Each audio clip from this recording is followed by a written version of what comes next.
So what do you want to? Okay, I'll Here just we go. follow your lead. Okay, so basically, I've been following you for a couple of years at least. I can't remember where I first saw your work or heard your work. I just listen to podcasts all the time. I know I heard you on Delling Pod, James Hmm. Delling. That was more recently. But before then, you might have even done like Tinfoil Hat or something. Or I know I've heard those guys mention you. Somebody steered me to you. And so I finally found your YouTube link and just been watching your videos and all that. So when I hear you present your story, just kind of from being a student all the way through, being a curious student and also an adventure seeker, it just resonates with me. I really understand that. And then I'm also coming from a similar worldview and that I acknowledge and believe in the spirit realm. And I have a biblical worldview, I would say. I'm not in any denomination right now, but um, I'll just let you know that so you know who you're talking to. So, yeah, you do such a great job of telling your story. Basically, I'm putting together this, I'm just kind of wrapping up this Halloween series, which is, I get the most traffic during Halloween because they want to hear the scary stuff and they're just, I guess they need an excuse to look into the spiritual, and that time of year provides it. But I use it as kind of like oh, a bait and switch maybe. So, I give them the scary stuff, but then I also present what I believe is true about the nature of our existence and um, the things that plague us, the demonic realm and spiritual warfare and such. So that's kind of, I think I'd like to have your show kind of be the the bookend on this year's series, just so I can leave them with some truth. What do you think Okay, about that? that's fine with me. Okay. Want me to go through the story again? Yeah, do you mind? Yeah, because my listeners, most of them might not have been exposed to you, but yeah, I just made an outline, so I've got like, yeah, Jerry's story, experience as a student, red flags with psychology.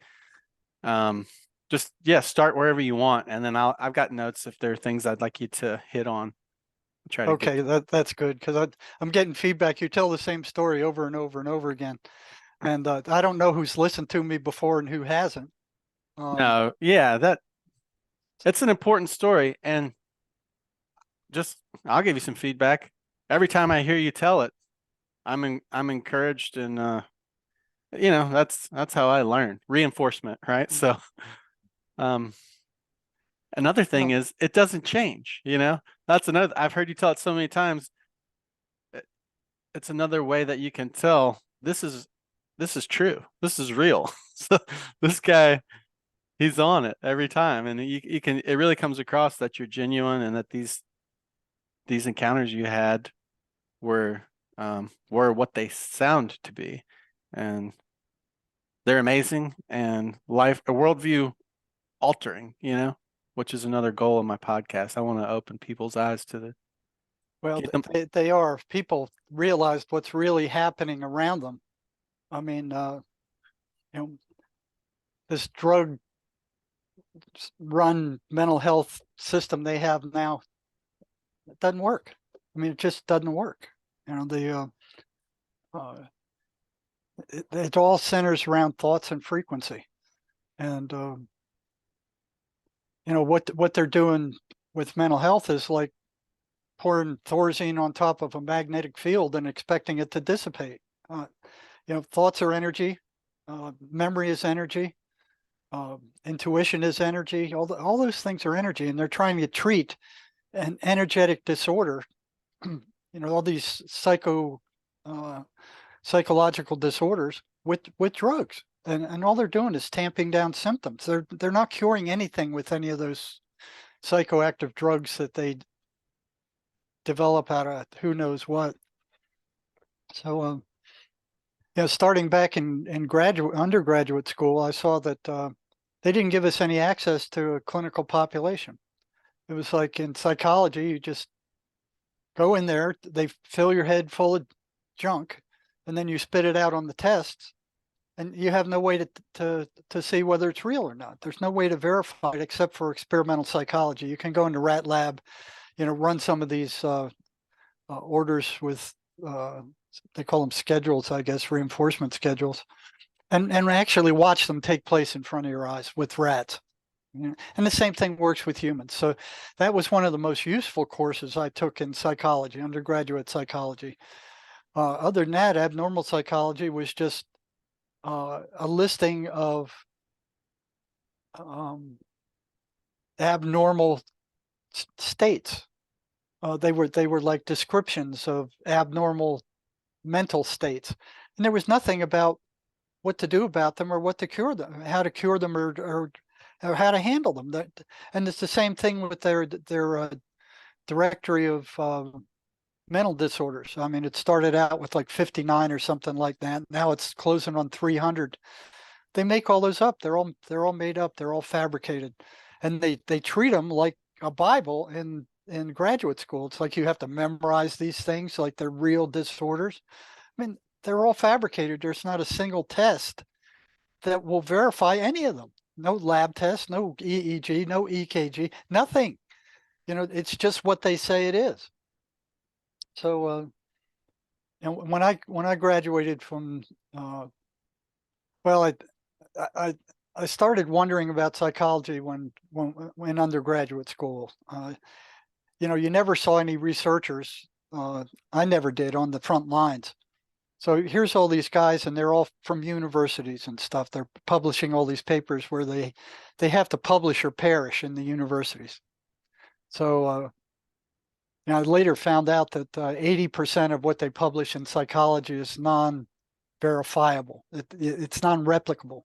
So basically, it means 80% of what they publish is garbage. And I noticed about the same thing with psychiatry. The universities were taken over in 1910 by the Rockefellers. They bought the U.S. Congress. They made laws that they could not teach or graduate any medical student who didn't graduate from a pharmacological curriculum. Really? So they took over the medical system at that time. Rockefellers and the Carnegie Foundation. So there were only a handful of universities that were teaching pharmacological medicine at the time. So they were about to put all the universities in the United States out of business unless they complied. So it's another 9/11 kind of thing, only in 1910. So they all swung to teaching pharmacological medicine, and it just went from there. So prior to about 1950, when these antipsychotic drugs came out, they really didn't have anything to treat schizophrenia. They did all kinds of strange things. They put people in these spinning chairs and made them sick. They gave them electroshock treatments. They gave them insulin shock treatments. All these things shocked the system. And then when they came out of them, they were just reeling. It was like they were gorked out. Yeah, they felt too sick to be acting up. So there was a big brouhaha between psychology or not psychiatry and neurology at the time. And psychiatry was losing big time because whatever they were doing just wasn't working. They were doing the Sigmund Freud stuff and the psychotherapy stuff, very expensive and not very effective. So the Germans discovered by accident in one of their dye labs in the 1800s, late 1800s, that these people who worked in the dye labs were getting all gorked out. They were just like coming out of there like, ugh. And the French took whatever dyes they were working with and synthesized phenothiazines out of them. So these were the first antipsychotic drugs, and they wouldn't let them test them in Europe because the Freudians had the upper hand. So the French took them to the U.S. and they drugged up an entire psychiatric population. They drugged up an entire mental hospital. They saw, hey, these guys are easy to handle. They're much more compliant when you fill them full of these drugs. They don't cause fights. They're not aggressive. So psychiatry jumped on that with both feet. And they took that over, and they took it over even today. They are the masters of psychoactive drugs. They don't like regular doctors prescribing them because they tell them you don't have the expertise to prescribe these drugs. It's a joke, you know. They one of the first things I noticed when I graduated from graduate school and started work at the biggest psychiatric hospital on the planet, Central State Hospital in Millsville, Georgia. They had 10,000 patients there when I got there. It was a small city, and that was down from 20 something, like 23,000. And you know, I was taught that the voices were hallucinations, and that schizophrenia was due to a chemical imbalance of the brain. Yeah, that's what they taught me all the way through college and graduate school. So I believed it. But when I got to the front lines, I saw something that was very odd. I worked closely with psychiatrists, and I watched as they were prescribing these drugs. Never did they do any kind of baseline. Never did they do any kind of lab work or EEG or EKG or any kind of test to determine what chemicals were out of balance and by how much before they began prescribing their plethora of psychoactive drugs. So I'm like, well, if they don't know what the baseline is, if they don't know what drugs in the brain are out of whack or by how much, how the devil do they know what they're treating? Well, so I pulled one aside one day and I asked him, I said, you got no baseline. Which of the 23 or so neurotransmitters in the brain are out of whack, and by how much? And how do you know what you're actually treating? Oh, he goes, well, the drug companies tell us all that. They provide us all the information and said these drugs are good for this and this and this and this. And I was just blown away. It's like letting the fox loose in the hen house. It's like, you know, and you know, the psychiatrists are arrogant. They're just real arrogant. You can't challenge them. They just go nuts. So I'm like, you know, what are you thinking, man? What are you thinking? And they're all doing it. I mean, they were all doing it. They had no idea what they were treating or by how much. Later, I found out they didn't even know what the chemical balance of the brain should be. They had no idea. This chemical imbalance thing was fabricated by Eli Lilly back in the 70s, a big drug company that just put it out there because they needed an explanation why their Prozac worked. You know, so they go, oh yeah, it's a chemical imbalance due to the serotonin. It took about 10 years, but it was completely debunked. They knew it wasn't true at the time, but they went with it and advertised it anyway. Oh, we believe it's a chemical imbalance. And even today they're doing the same thing. You know, even though it's a fabricated lie. I mean, these people, the whole mental health system is corrupt. It's a drug-fueled merry-go-round where nobody's getting better, nobody's being cured. And the drug companies, I mean, they made 14.7 billion worldwide selling antipsychotic drugs last year. We're talking not million, we're talking $1 billion on drugs that not only don't cure anybody, don't make anybody any better, they just tamp down symptoms. They just suppress symptoms. The same thing with antidepressant drugs. So there's an uptick in sales. That implies that there's been an uptick in diagnosis. Yes, there is. So matter of fact, as a result of the pandemic, social media, or what are they saying about that? And haven't you heard recently? I feel like I've encountered somewhere, maybe in alternate media, that there's been a disclosure about that chemical imbalance all being a bunch of baloney. It is a bunch of baloney. Are they saying that now? No, the drug companies are still pushing it. I mean, you can look it up today, go to some of their advertisements, and they're going, it's believed that. So they changed the language? They changed their language, one or two words to make it. It's believed that schizophrenia is due to a biochemical imbalance. See, what they did back in 30, 40 years ago, they were blaming it on mothers. You know, the mothers did something. They did something to cause schizophrenia. But the mothers went, wait a minute, we didn't do anything, and that was observable. So the drug companies and the psychiatric mafia, they pushed up the cause into an area where 99% of the population could not investigate it. So first they started off, it's a genetic imbalance, and then they started with it's a multiple genetic imbalance, and they're still pushing this today, but they put it up where only a small fraction of the population could actually investigate their claims.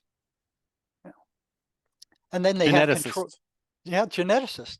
So they have control of the universities, and they, for a great deal, for the large part, they have control of what gets published and what doesn't get published. If they, it's just like the mainstream media. Yeah. They'll put out what the deep state wants them to say. Well, what you got is a deep state with pharma, and they determine what's get published to a large degree and what doesn't get published. Anything that supports their drugs will get published. Anything that doesn't support them, they'll have to find somewhere else to get them published, and not the mainstream journals and stuff like that. So some honest geneticists looked into it and said, hey, listen, there's nothing there. There's no genetic imbalance. We don't find anything there. So they had to come up with something else to make it look like they knew what was causing schizophrenia, and the drug companies that would push their drugs. So they came up with this chemical imbalance theory, and they published it all over the place. They got the universities to teach it. Here they're graduating thousands of psychologists and counselors and psychologists, all brainwashed to believe that this is the truth. And they have no idea that the U.S. medical system was taken over in 1910 by the Rockefellers, and it was all a drug-driven system. So that DSM, the DSM is basically just a brochure for drug diagnosis or drug prescribing, essentially. Well, yeah, that was run by their puppet masters. It's completely fabricated. Not one of those diagnoses in there can be verified by any lab test or any kind of other, physically verifiable test. They're all made up. 2/3 of the people on the panel for, making it. It was described as like a tobacco mart, where these guys come in and they go, hey man, I got a new mental illness, and they go, this is what it is. I don't know if you've ever seen the DSM, but it looks very formidable. It's like, paranoid schizophrenia, and they got a number 303.95 or something like that, and then they have all the sub variations of it, and then the sub variations of it.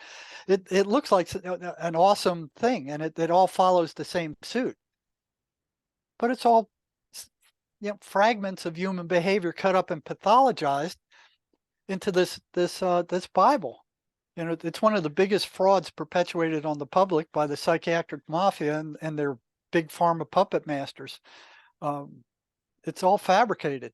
It's and the DSM-5, the one they have now, contains, I think, 297 impressive-looking, completely fabricated mental illnesses that were dreamed up by a small group of psychiatrists and presented in periodic meeting. 2/3 of those psychiatrists have links to big pharma. So it's, yeah, you can imagine what's happening there. They go, those 2/3 are going, well, do we have some kind of drug that could maybe tamp down those symptoms of these new diagnoses they have? So they vote them in, they vote them out. Yeah. There's a quote from the I think there was an anti-psychiatric assault network. It said the new diagnostic Bible of psychiatry, the DSM-5, labels almost all human emotion as a mental illness. A child who talks back, a man who spends too much time on the internet, a woman who grieves the death of her husband or child for more than 2 weeks, all are labeled as mentally ill and told they need to be drugged.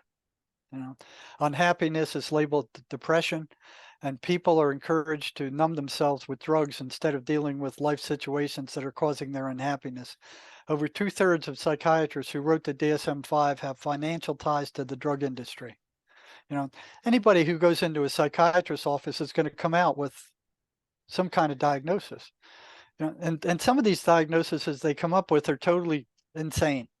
Mathematics disorder is one of them. I tried Caffeine to and pull that one in high school. I've known about that one for a while. But what's the name of that one? I mathematics disorder. oh, I thought it had a fancier name. Well, it's probably got some number attached to it. Yeah, They've, yeah. they've, they've got caffeine intoxication disorder. You drink too much coffee like this stuff here, Yeah, you know? yeah, I got that one too. That one's legitimate, except that the cure is just to drink less of it. Yeah. I drink too Sibling, much coffee, I become grouchy, It's like yeah. easy solution. It's like sibling relational disorder. So their kids are fighting with each other. There's a disorder for that. We got that Sexual one. sexual orientation disturbance, homosexuality. And some of the more ridiculous ones, they got one called the Florence syndrome, being overwhelmed by beauty, such as Florence in Florence, Italy. Symptoms include fainting and dizziness, and their solution is antidepressant drugs. Unbelievable. Paris syndrome mostly shows itself in Japanese patients visiting France. Symptoms include depression, anxiety, and feelings of persecutions, which previously would have been labeled cultural shock. Yeah. I heard they had Southern Bell syndrome in there for a while. So the So truth of the matter is a small number of psychiatrists convene every few years and come up with new mental illnesses. And they're just constantly being added. They vote them in, they vote them out. If people don't like them or they don't find them useful, they need these diagnoses for insurance purposes. So in order to get insurance companies to pay, they have to have a diagnosis. So the more of them they have, the better for them. In 1952, there's 106 of them. In 1980, there were 256. And now in the DSM-5, there's 297, and it keeps climbing. There's no scientific way of determining any of these diagnoses. They're all subjective, and psychiatrists just throw them around. You put 10 psychiatrists in a room and give them a semi-complex diagnosis, and you'll have 8 or 10 different diagnoses. That's how subjective these things are. wow. I was listening to a podcast a while back, and it was talking about basically it focused on the number of Westerners who travel to India looking for enlightenment. Yeah. And they had a syndrome associated with that because a lot of them wound up disappearing, falling victim to gurus or committing suicide. They called it seeker syndrome. Oh, that's interesting. Yeah.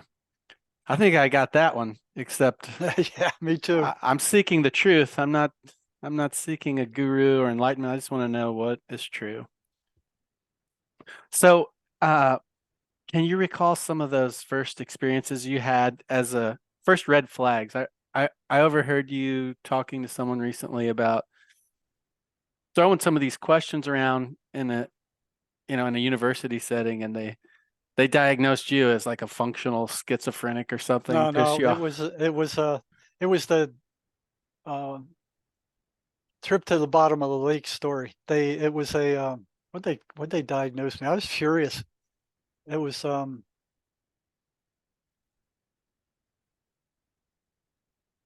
blocking on it now. Oh, so that lake It story happened. That happened that early in your life? it happened while I was working at the state hospital. Okay. So I was investigating what the voices were. So um, I grew up distrusting authority. Yeah. I just didn't trust them, and I didn't like the fact that we couldn't verify anything in psychology. That you basically would memorize the book, spit it back, and how well you spat it back was the grade you got. There was no way to verify 90% of that stuff that they were teaching you.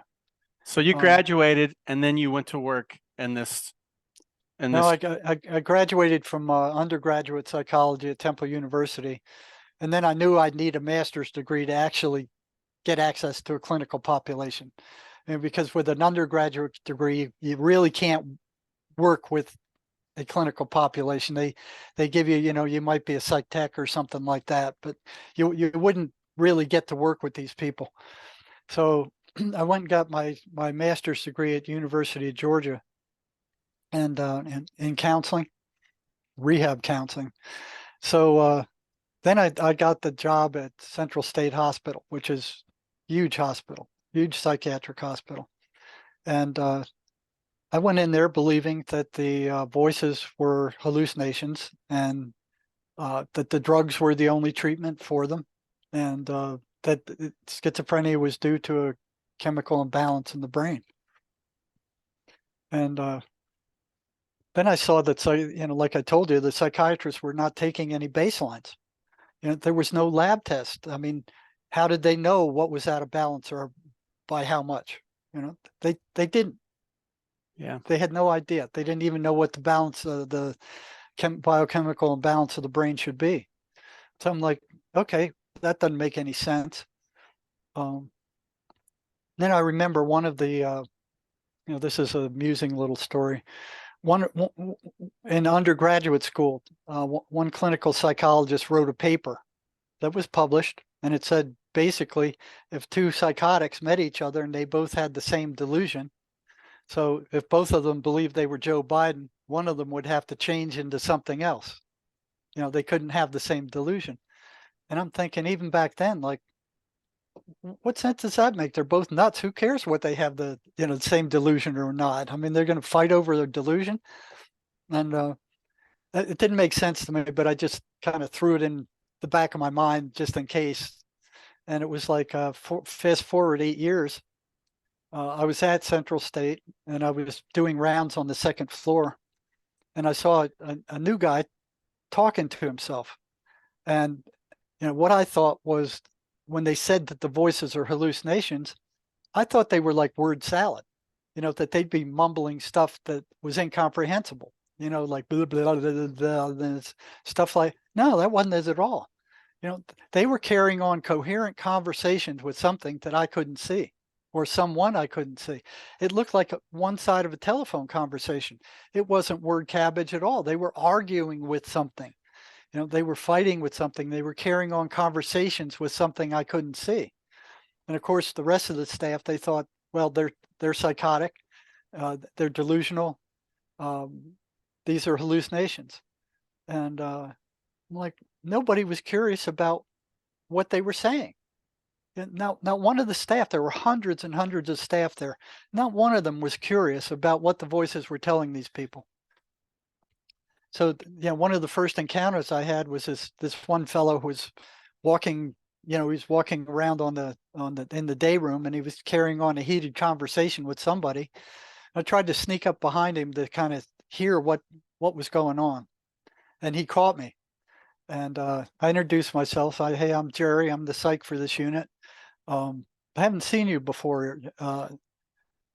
What's your name? And he looks me in the eye and he says, I'm Jesus Christ.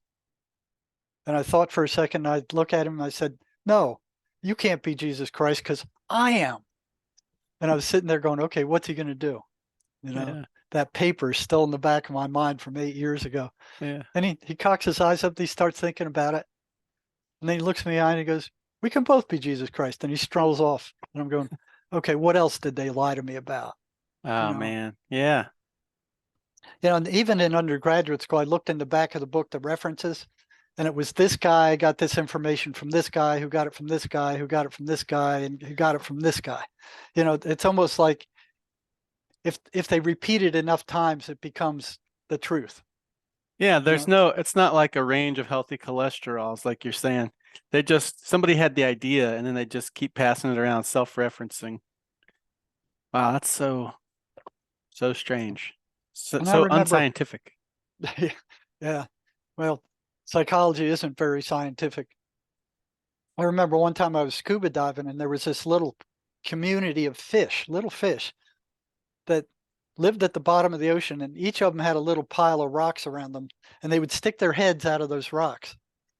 And when one other fish left their nest to go steal a rock from another fish, one of these other fish would come and hit one of the rocks from his nest and bring it back to them. So they were all stealing rocks from each other.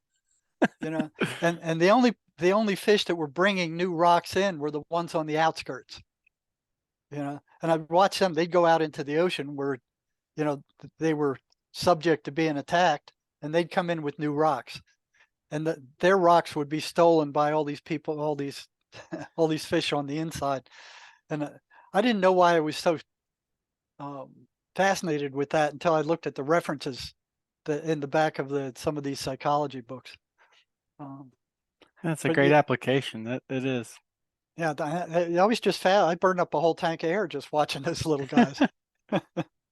And you know, so when I got to the front line, I saw that, you know, what they taught me in school with regard to a biochemical imbalance of the brain just made no sense. I also saw that those meds that they were giving these people just temporarily tamped down the symptoms. If they went off those drugs, all those symptoms would return. They were basically only treating symptoms. They didn't know what the cause was. They had no idea what the cause was. They what they believed was the cause turned out to be a total utter lie, and they're making billions of dollars selling these toxic drugs based on a lie. So I've had friends in my life. I can remember some different times in my life knowing people who were on and off of things like Prozac, and they would talk about how it doesn't just turn down the symptoms. It just turns them down entirely. Right. So it's not even homing in to just the symptoms. It's No. just sort of like a cloud on your brain. It's Yeah. just It attenuates everything. You know, everything. everything goes down. And what they started doing after a while was doing autopsies on these mental patients, you know, in like the big institutions I was working in. And they'd see these long-term mental patients, their brains were shrunken like walnuts. You know, and they're going, what's going on here? So they made the hypothesis that it was the psychiatric drugs that were causing that neurological deterioration.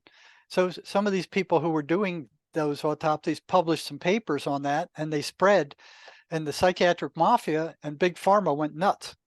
They went, "Oh no, it's not our drugs. It's not our drugs. It's schizophrenia doing these things. Schizophrenia is doing it. Don't believe what they're publishing there."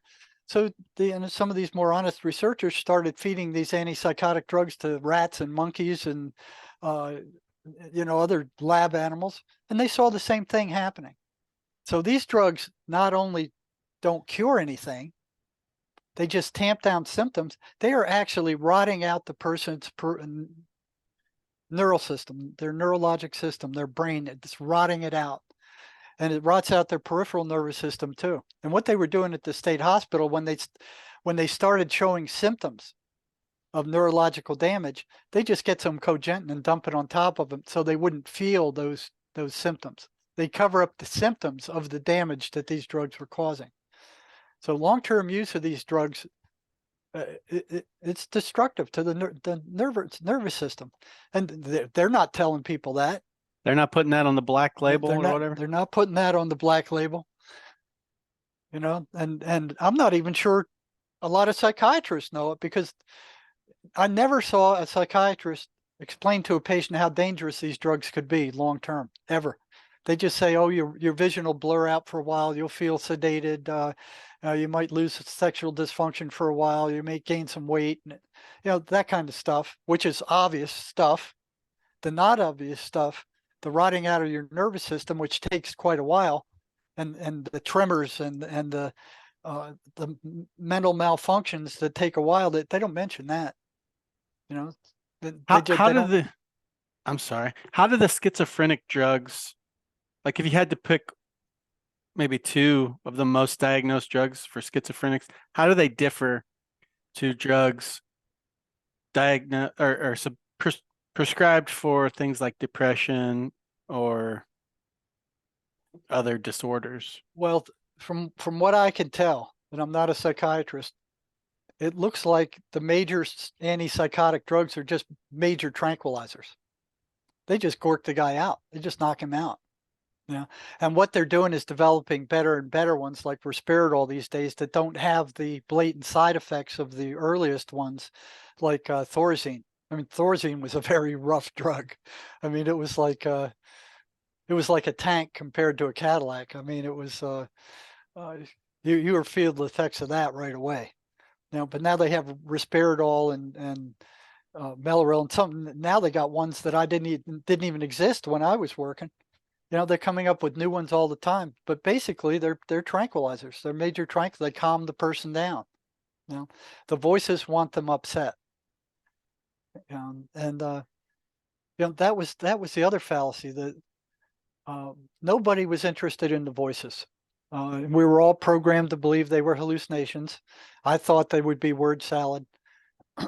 Then I noticed that they weren't. I mean, these patients were carrying on coherent conversations with their voices. They didn't want to talk about them. They didn't like me asking about them. It took me a couple of years to figure out how to talk to them about the voices because they didn't trust psychologists. They didn't trust psychiatrists. I mean, the psychologists were and counselors were basically paid shills for psychiatry. So they'd watch over the population.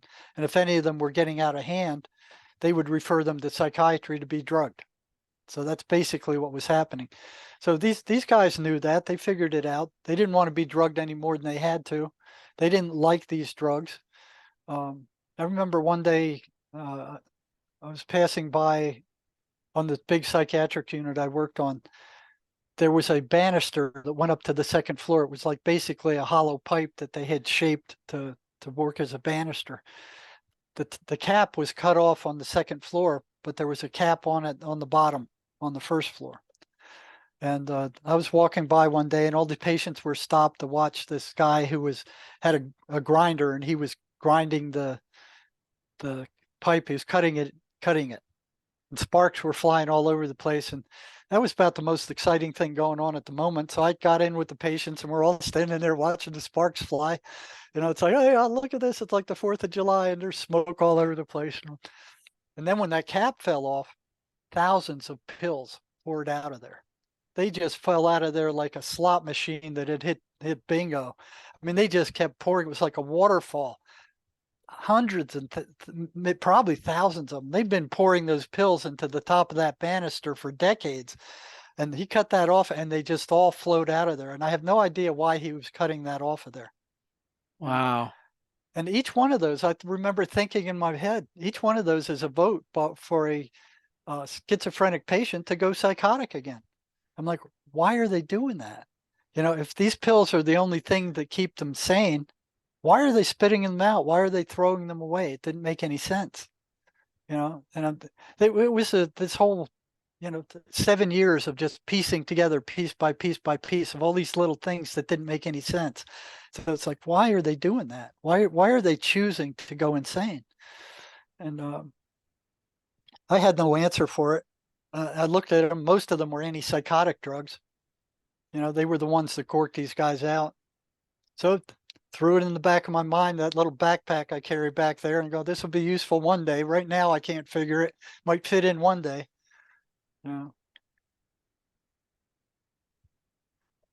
But the voices, I was curious about what they were telling these people. And they didn't want to talk about them because they didn't trust people to talk about them. Because if they told a counselor or a psychologist, they're liable to run to the psychiatrist and then drug this guy up more.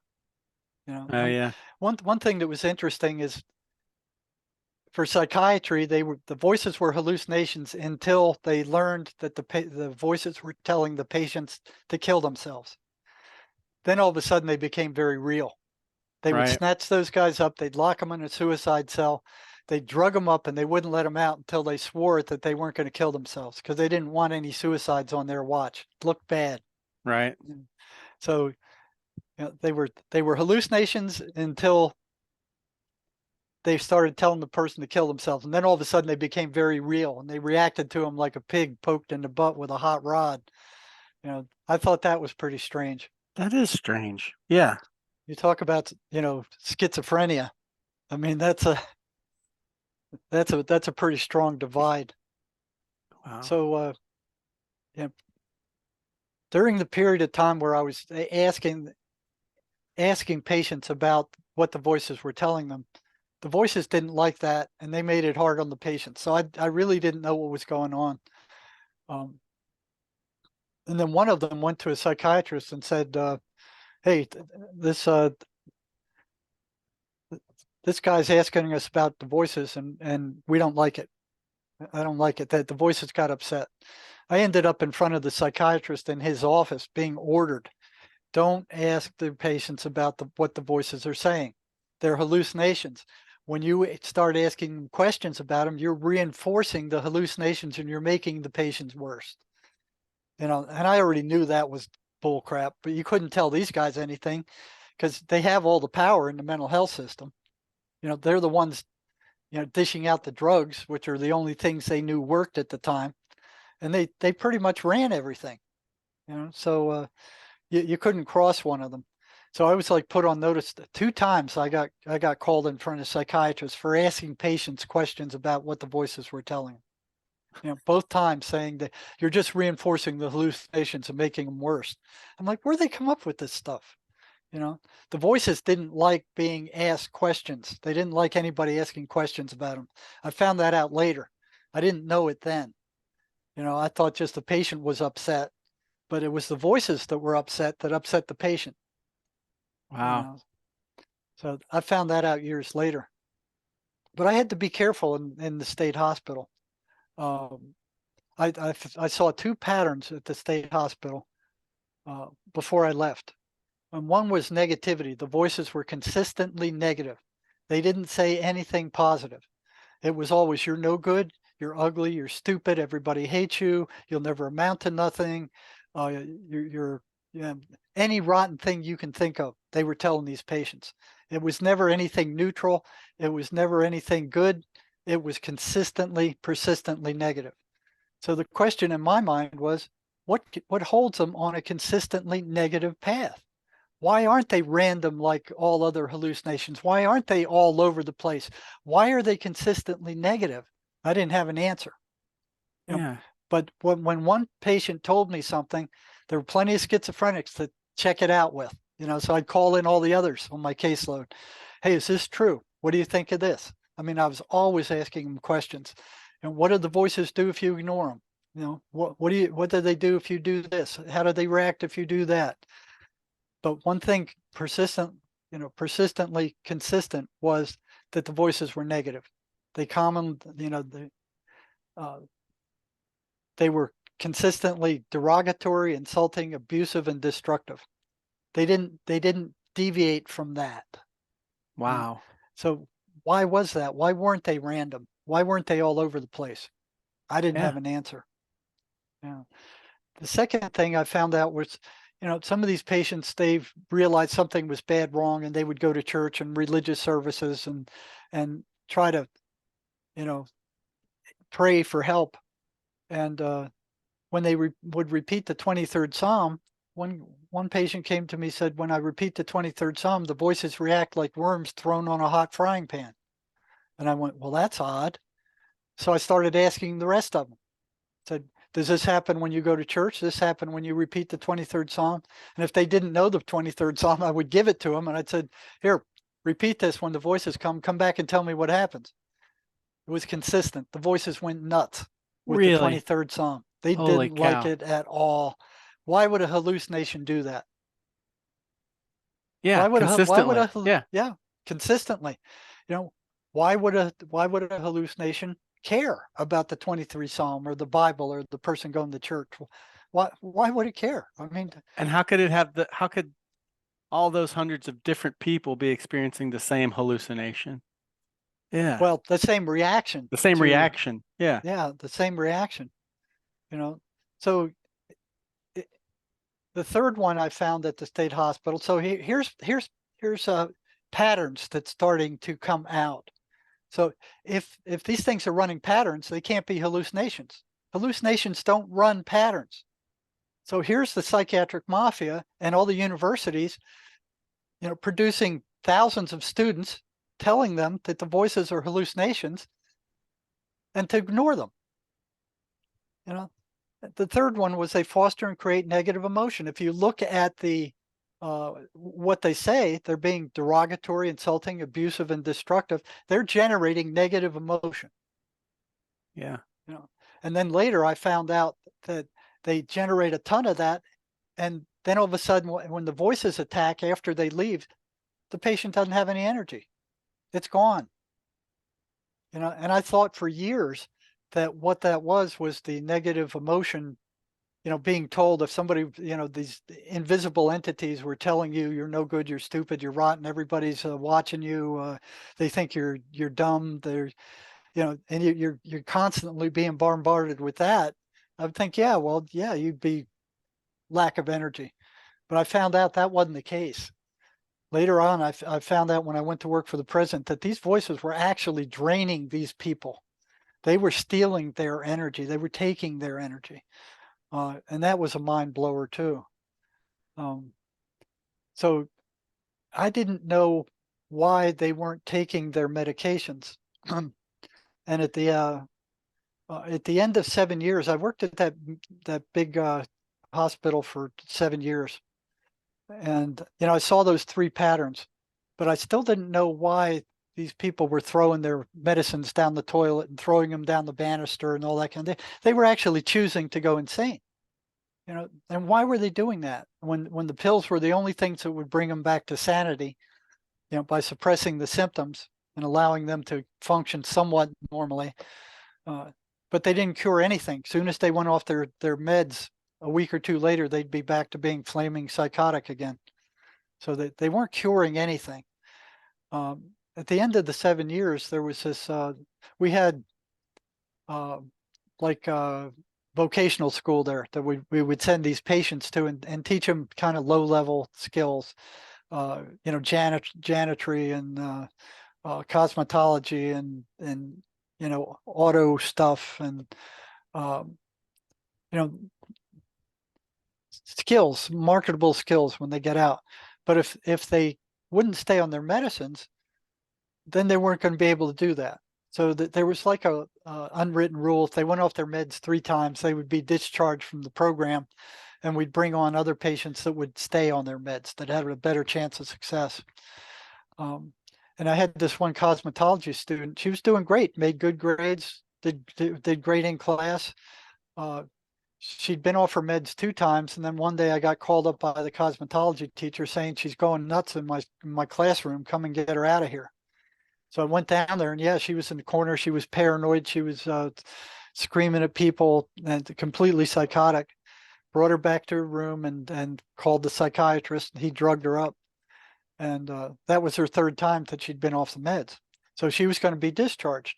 Her mother found out about that and called me and begged me. She said, "Don't do that. I can't deal with her back here. I mean, I put up with her for years. I can't deal with her. Uh, you got to keep her there." So I felt sorry for the lady, and I said, "Okay, you could." She said, "I'll come up there. We'll find out why she went off her meds." And I said, "Oh, an ally. An ally is going to help me find when they went off their meds. Okay, I'll take that." So I said, "Okay, you could come on up." So she drove up from Southern Georgia. It took her 3 or 4 hours one Friday afternoon. She was sitting in my office, brought the patient in, and told her, "You're about to be discharged. You went off your meds the 3rd time. Why did you do that? You know, you know what happens when you go off your meds. Why'd you do it a 3rd time?" And usually when I asked them that, I got a I don't know. She said, "You won't believe me." I said, "Try me. I've heard some pretty strange stuff while I've been working in this place. You know, try me." And she said, "The voices told me that I was being poisoned by the psychiatrist and to stop taking the medications." So what the voices were doing was pointing to the nasty side effects of these drugs and telling the patients that they were being poisoned by the psychiatrist. Now that explained the horrendous assault rate on psychiatrists at that institution. Psychiatrists were getting beat up by schizophrenic patients at a rate far in excess of anybody else, except for attendants that were living with them 24 hours a day. You know, counselors weren't being assaulted, psychiatric nurses weren't being assaulted, regular doctors weren't being assaulted. You know, Nurses weren't being assaulted. It was psychiatrists that were being assaulted. And I had no idea why that was happening. And back then we didn't have cell phones. So the grapevine was the food factory where everybody would go to eat lunch. And it would be, oh yeah, Dr. Rodriguez in the Rivers unit, he got his lights punched out today by a schizophrenic. And, so you'd hear about these doctors, these psychiatrists being beat up all the time. And I'm like, well, they're only spending 15 or 20 minutes a month with them. What are they saying in 15 or 20 minutes where they're torquing these guys off enough to get their lights punched out? That never made any sense to me. And it was a mystery for years before the seventh year, this lady told me that. So it's the voices that were telling them not to take the medications, that they were being poisoned by the psychiatrist. That explained why they were being attacked at such a rate. And why the banister was full of pills. That's where the banister was full of pills. Not only that, but the rotten side effects too. Yeah. And they were actually being poisoned because the effects of those psychiatric drugs were toxic. But the side effects of the schizophrenia were much worse than the side effects of the medicine, and they were still choosing to live with the side effects of schizophrenia. Right. Because and I did an experiment with that once because I couldn't figure it out either. So what I would do is the ones who went off their medications, when they were stabilized again, I would bring them into my office and I would say, oh, why'd you go off your meds? First thing out of their mouths were side effects. Okay, granted, side effects are rotten. So I'd ask them, I'd said, write down the side effects you had to your meds, because the different meds had different side effects, and not all the patients experienced the same side effects. So I'd give them a blank piece of paper. I'd say, write down all the rotten side effects that you experienced from your meds. Okay, I'd take that back, and then I had a check sheet of all the rotten attributes of being floridly psychotic. Rotten hallucinations, nightmares, shakes, paranoia, seeing monsters come out of the wall. I mean, all the bad aspects of paranoid schizophrenia. And I said, here, check each one of these symptoms of schizophrenia that you've experienced. So they check a bunch of them. Then I'd give them both sheets back and I'd say, which one's worst? 100% schizophrenia was worst. Wow. And then I'd say, well, then why do you keep going off your medications? What do you think they said? The same answer. All of them gave the same answer. I don't know. I don't know. Wow. I don't know. You only had the one patient tell you the truth. That's it. And that was at the end of 7 years. Yeah. And they didn't know. They didn't know. The voice, you don't think the voices weren't telling them, if you tell, I'll kill you. It was just the voices weren't giving them. I don't think it was that clear in a lot of cases. They would just point to the side effects. They would highlight the side effects. Now you're feeling this, because what they do is they put thoughts into the minds of these patients, and those thoughts sound just like that of the patient. I did some experiments on that too. They sound just like the person's normal thoughts, only the content is very different, and it's happening to all of us all the time. You don't even realize it. It's they just insert these rotten thoughts into your mind stream. And since we all were told from the time we were kids that any thought that comes through your mind belongs to you, these things just play right off that, and the patient doesn't even realize that they're not their own thoughts. Do you think that the voices modify their interaction with the patients when they're on the medication, so that modify whose interaction with the patient? Their own. Do the voices intentionally behave differently when they know the patient's on the medication? They don't like the medications, because what happens is the medications calm the patient down. Now, I told you before that they feed off of that negative emotional energy that they generate. There's a one-to-one correspondence between the voices attacking the patient and their energy level just dissipating to nothing. Okay, and I'll tell you about the experiment for that. In the prison, I could experiment pretty much as much as I wanted. I mean, I wasn't doing any drugs. I wasn't doing any, I mean, it was more or less asking questions and trying different things out to see what would work and what wouldn't. So I didn't get into any trouble for any of that until the patient started recovering. Once they started fully recovering from schizophrenia and the psychiatrist found out about it and the chief psychologist found out about it, then they put me under investigation for experimenting with patients without departmental permission. I would have never got it. They were trying to fire me. Wow. And So that's oh, so you were actually curing people of I was schizophrenia. curing people and they didn't like it. Holy cow. Can we back up and just segue into you've left the state hospital, now you're entering the prison, and just how did you incorporate the pattern recognition, and where were you mentally, and then just how did the story kind of unfold from there?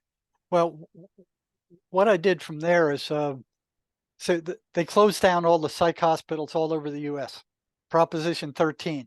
So they threw all these guys out on the street and they said, we're going to start community mental health centers and it's going to be better for them to be in a normal setting out in the community. The bullcrap. They wouldn't take their medicines while they were being handed to them in the psych hospitals. They were throwing them down the banister. They were flushing them down the toilet. They weren't taking them even when they're being handed to them. What made these bozos think that they were going to try to, these patients were going to figure out some way to get transportation to a mental health center miles away from where they lived to go pick up these toxic meds that they didn't want to take in the first place? They weren't. So what these guys did, they didn't take those meds. They went nuts. The only way they could survive out in the community was to steal and rob people and sell drugs. So they all ended up in the prison. And it was much more expensive for that to keep them in prisons than it was in a mental hospital, because then now you got all the security that you need to provide on top of that, you know? So they shot themselves in the foot. They're a bunch of morons. And it was all because California didn't want to pay more higher property taxes. So it spread all the way across the United States. They shut down state hospitals all over the US, provided these local mental health centers, and then funded them well at first, and then just slowly drained the funds from them, so they were just ineffective. Now they're totally overloaded everywhere, and it's basically just again, it's like a drug-fueled merry-go-round. They come in, they get these drugs, they go off the drugs, they get psychotic, they go to the hospital. The hospital keeps them there until their insurance runs out. They kick them back out onto the streets. They go off their drugs again. They go back to the mental health center. And it's just this big drug-fueled merry-go-round where each cycle, the psychiatric mafia and big pharma are making tens of thousands of dollars. They keep them in the hospital until their insurance runs out. They drain their insurance and they kick them back out. I mean, nobody's being cured. Nobody's getting better. They're Wow. not getting to the root of the problem, and they're lying about what the root of the problem is.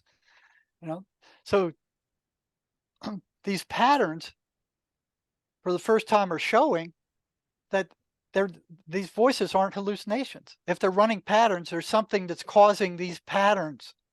What is it?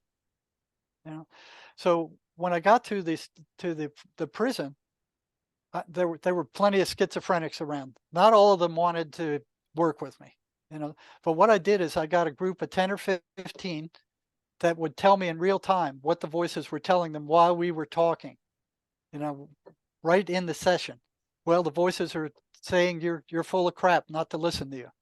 And I'd say, well, tell the voices to go stick their heads in the toilet. It would be stuff like that.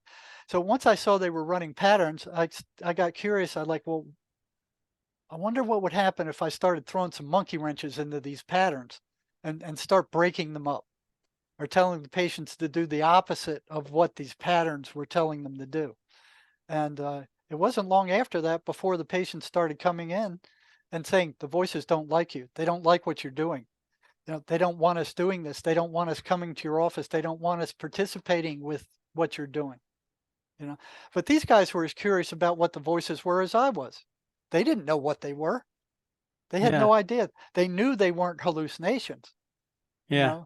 They knew that, but they didn't know what they were. So we were all in the same boat. It was like they wanted to know, I wanted to know, and they were willing to help me figure it out. So they'd come in, I'd give them homework every week. I'd say, "Well, do this when the voices come back next week, tell me what happened." You know, so Yeah. it was like years and years of that. And finally started hitting on some things that the voices disrupted the voices. They really didn't like it. You know, and these patients were coming, they didn't know each other. They never met as a group. I saw them individually. They'd come in and it was all the same report from all of them. The voices don't like what you're doing. You know, they So don't want us coming here. They don't want us participating in this. They're telling us not to get up and come to your office. They're telling us not to do these things. And some of those things that you would have them do were like the 23rd read the Psalm, 23rd Psalm. that was Uh, one of them. Anything that the voices didn't like, I'd have them do more of it. they didn't That like was the voices didn't like to be confronted and to be told that they were liars, right? That was one right, thing that I've heard you discuss. So if you right. tell the voice you're a liar or you're lying, you're that there was a there was some kind of a response. Well, I knew that they were liars, but the Yeah. person who really came up with the definitive program for that, I would basically say, well, they're liars. Why do you listen to them? Then they would go, well, I don't know. But Sherry Sweeney, the co-author of our book, this here. So if you're really interested in how we got to this, you can go and get this. It's like the story of how we came to know that the voices were not hallucinations. You know, Yeah. Say the title of that out loud so I it's can have it. an amazing journey into the psychotic mind, breaking the spell of the ivory tower. Okay, so this flies in the face of what they're teaching in the universities. You know? Okay. And these patterns that we come up with, I mean, they're completely observable to anybody who wants to see them. So if you have a schizophrenic person in your family, if you're working with schizophrenics, go to our website at jerrymarzinsky.com. There's a list of these patterns there. You can see them for yourself. It's not like they're hidden at the biochemical or it's a genetic thing that you can't look and you can't see. You can look and see these for yourself. So you know, what they're doing with these drugs is it's like if you have a big magnet. You got a magnetic field there. You can't see that magnetic field. You can't touch it. You can't taste it. You can't sense it. It's invisible. You can't sense it with any of our senses. So for all practical purposes, it doesn't exist unless you get a jar of iron filings. You put it on top of that magnetic field. Now you can see the outline of that magnetic field. Yeah. That's the same thing with these patterns. The voices are these patterns, and there's like 30 of them now. So that's what the voices are. They're these patterns. That's how they function. That's the operational definition of what these things are. And you can see the truth of it for yourself. I mean, it's perfectly observable. Anybody who's around schizophrenics can see it for themselves. You know, Wow. we got like 30 of them. So probably ought to run through those quickly before we run out. How long do you want to run? How much time do we have? Well, I just this is all great, and in post production, I'll weave everything together, and if there's anything we covered twice, I'll put everything in order, and I want to eventually get to personal experience stories where you were aware that you were dealing with what we would call supernatural entities, right? Okay. What are some of these?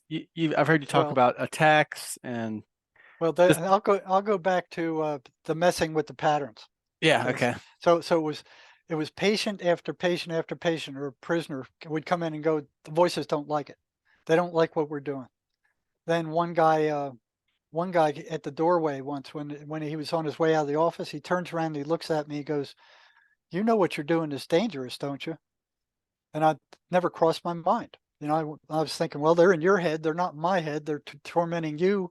They're stuck with you. They're not stuck with me. But still, it was like a warning. I stuck it back in that little room I have in the back of my head for little pieces of the puzzle that don't make any sense. Throw it back there. It might fit in one day. So it was like a warning. It didn't stop me, but it was like it got my attention. yeah, Right. So a few weeks down the road, um, another patient comes in and after a series of prisoners saying they don't like what you're doing, they don't like you disrupting these patterns, they don't like you, they don't like you, period. One comes in and goes, the voices want to talk to you. Shows up at my door in the medical unit of the prison without a pass, knocks on the door and said, the voices want to talk to you. And I'm like, they want to talk to me personally? He goes, yeah, they want to talk to you personally. That never happened before. So in 18 or 20 years of messing with the voices, that had never happened.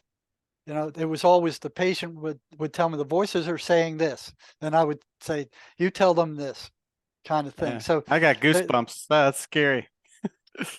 yeah, well, it got my attention. So I opened the door. I said, come on in, closed the door. And I said, well, what do they have to say? And these words came out of his mouth. His voice deepened just a little bit, and they went, "You have no right to interfere with our way of life." And I'm like, boom. It just blew my head. Our way of life, plural. And the Holy prisoner cow. right away, he goes, that wasn't me. That wasn't me. That was them. I didn't say that. The voices said that. I'm not messing with your head. That came from them. And he was, I knew this guy. He wasn't messing with me. And my denial system was already in shambles. I mean, it was just barely standing. But I didn't want to believe in demons. I didn't want to believe that these things were entities. I just didn't want to believe it. I didn't want to entertain it. But there was more and more evidence gathering. And with each piece, my denial system just got worse and worse. It got weaker and weaker. And with that, it just collapsed. I mean, it just collapsed. I went, they are entities. They are what I feared they would be. And I was so blown away that I just closed my office. I didn't see anybody for the rest of the day. It took me a while to recover from that. Um, and it was another warning. You have no right. And I'm like thinking, what do you mean I have no right? Right away I got my back up. I'm like, I have every right. You're destroying these people. And but it took me a few days to uh, overcome that. Um, Did the word but demon, was the word demon kind of in your working vocabulary at that time? no, What were you thinking it was? I You was could thinking it feel, was, I could feel it, but I didn't want to entertain that. I could feel it. I was thinking, well, it's something wrong with with their subconscious mind or their alter ego, or it's made some kind of psychological split, like the psychiatrists are saying, it's a split. They call it a split brain or a split personality. I was thinking it was something like that. I didn't want to think about demons. It wasn't in my vocabulary. I wasn't using that as, I wasn't, the patients weren't telling me that. I wasn't telling them that. It just didn't exist. But boy, when that happened, they were something. They were entities. They weren't hallucinations. I mean, it was very clear. So after being stunned, I kind of got my bearings again. I went back to experimenting again. And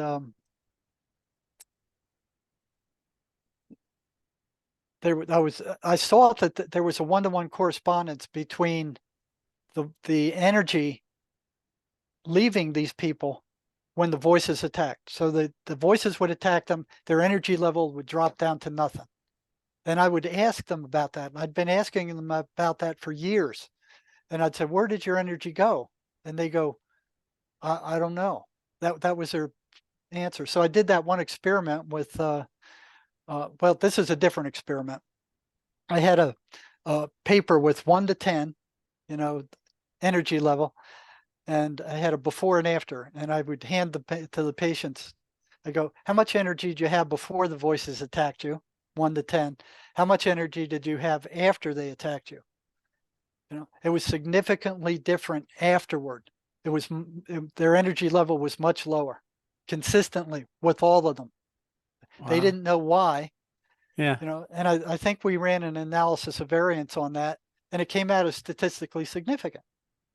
So something was happening. The voices, there was a correlation between the voices showing up in their voices and their energy level dissipating, and they didn't know why, and I didn't know why. You know, so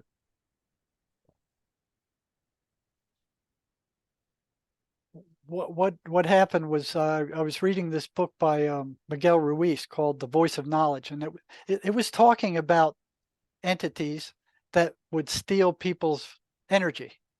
So I found that quite interesting because that's what I was actually seeing. So I was always asking schizophrenic patients all kinds of questions. I mean, I was just constantly battering them with questions. And once they got to where they trusted me, that was okay. Uh, it was gaining their trust, and sometimes that was a little hairy because that I'd have one of these guys that I was working with. They'd come in and they go, "This guard disrespected me in front of the population. You know, I need to get him back." And I'm like, "Well, wait a minute here." So it was like if I turned them into security, that they were threatening a guard and they got in trouble, that would be it. Right. None of these guys would tell me anything ever again. Yeah. So it's like if one of them stabbed a guard or something like that because they insulted them, and they found out that I knew about it and didn't turn him in, I'd be fired. So I would increase the number of sessions that I would hold with those kind of people, and usually it probably worked out better for them that way, because I knew which guys were dangerous and which ones weren't, based on what the voices were saying. Right. Because it's the voices that drove their behavior. Psychology and psychiatry didn't oh, the voices are hallucinations. They had no idea what they were or what effect they had on the patient, except for the psychiatrist when the voices were telling them that, the patient was suicidal. I'm going to kill myself. Then they realized, okay, yeah, that happens way too often, so we better do something. You know, but to actually see how dangerous the patient was, you had to know what the voices were telling them, and they had no Right. idea. They just blew them off. We're psychiatry. We got the big degrees. We went to the universities, and we hereby declare that the voices are hallucinations because that's what we were taught. They didn't do any research into them at all. They just, believe what we say because that's what the universities taught us. It's like, no, no, no, no. On So the topic of energy vampirism or whatever, you had the story where you had the two guys in the cell, the one that was targeted by the Aryans, and then the other one that was just yeah, that came at the end. So I'm going to tell you one more story okay. that preceded that. Yeah, good. So um, I brought that book by Miguel Ruiz into the prison and had the segment outlined where the voice where he was talking about these voices being, or these entities being, vampires and stealing people's energy. I brought it into the prison, and one guy I'd been working with brought him into my office, and I said, I got this book. I'd like your opinion on what this guy's talking about. And this guy was, he was schizophrenic. He was psychotic. He was getting better. He was slowly getting better. And I'd asked him questions lots of times before. And I started reading this section to where they were energy vampires. And I looked up, and he's got this zombie-like stare on his face. And, I'm like, what's going on with him? And then all of a sudden this crackling breaks out behind my back. It sounded just like an arc welder. It's like crack, crack, crack, crack, crack. And I'm like, what the hell's going on? And I look at him, and he's just staring at me like a zombie. And I'm going, he's going to attack. So I pushed my chair against the wall because all they had in the medical unit were female guards, and they wouldn't have been of any use. So I didn't want to be knocked over in my chair. So I pushed it against the wall. So if he came at me, at least I could kick him off. You know, and that crackle started working its way up the wall at a 45-degree angle to my right. And it was loud. It was just like an arc welder. Crack, crack, crack, crack, crack, crack, crack, crack. I couldn't see anything. I couldn't smell anything. And I was afraid to take my eyes off of him because I thought he was going to jump me. And I'm back and forth, trying to keep an eye on him and trying to see what's causing this noise at the same time. And it just keeps going. It's not short. It just keeps going. And then it starts crossing the top of the office up over my head, right over his head. And I asked him, I said, "Do you hear that?" And he doesn't say anything. He's just sitting there staring at me. And I'm like, what is going on here? And it crackles all the way across the office. I still see nothing. and then it starts coming down to my left, and it's crackling down the wall all the way to my left. It jumps into this Rubbermaid trash can on my left side, and it's crackling in the trash can. And I bend over and I look down there. There's nothing in there, and then it just boom, it just goes out. It must have been like 25, 30 seconds that it was doing this. It wasn't short. It wasn't just like a brief interval where you go, well, that was just an anomaly, some weird, and you could, there was no explaining it away. It lasted way too long. And of course, I couldn't tell anybody about this. I couldn't, who am I going to tell? They'd say you're a nutcase. So when I was first exploring this stuff, there was nobody I could talk to. I'm seeing all this weird stuff, and I couldn't talk to anybody about it. Nobody. I had to just keep it to myself. And it's like there were times where I started wondering whether I was losing my mind, like in that case. Am I starting to go psychotic now too? It was like it was bad. It was a very lonely feeling. Um, so I called this. I didn't want to see that guy when he slowly got up and he goes, "I gotta leave," and I'm like, "Yeah, get out of here, man. Go, go." Yeah. And he shuffles out of the office, and I'm like, "Yeah, I'm glad he's gone." And I get up right to the walls, and I'm like examining the walls. There were no burn marks on them. There was no physical evidence that that had ever happened.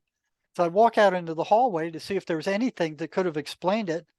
Nobody's there. The nurses aren't in. The doctors aren't in. Nobody's in yet. There's no machines on. There's no explanation. And I'm just blown away. I mean, I'm just totally blown away. Shut the office down again. I need a couple of days to recover from this, and nobody to talk to. I couldn't bring it up to anybody. So it took me about 3 to 4 months to get the guts up to call this guy back again, you know, and finally I send him a pass. I have the guards bring him down, and he looks good. I thought he'd be a wreck. No, but he looks good. His energy level's good. And I asked him after we did a little small talk. I said, you remember the last time you were in here?"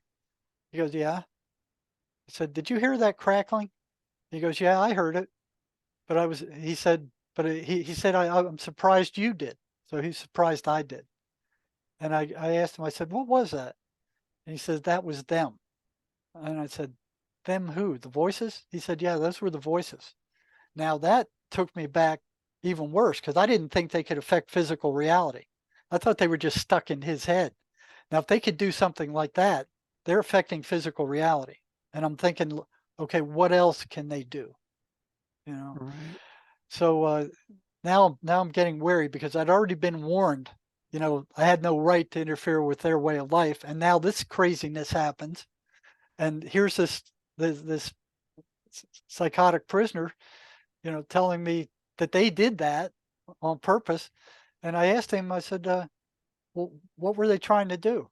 He said, "They were trying to scare you off." And I said, "Well, they did a damn good job of it."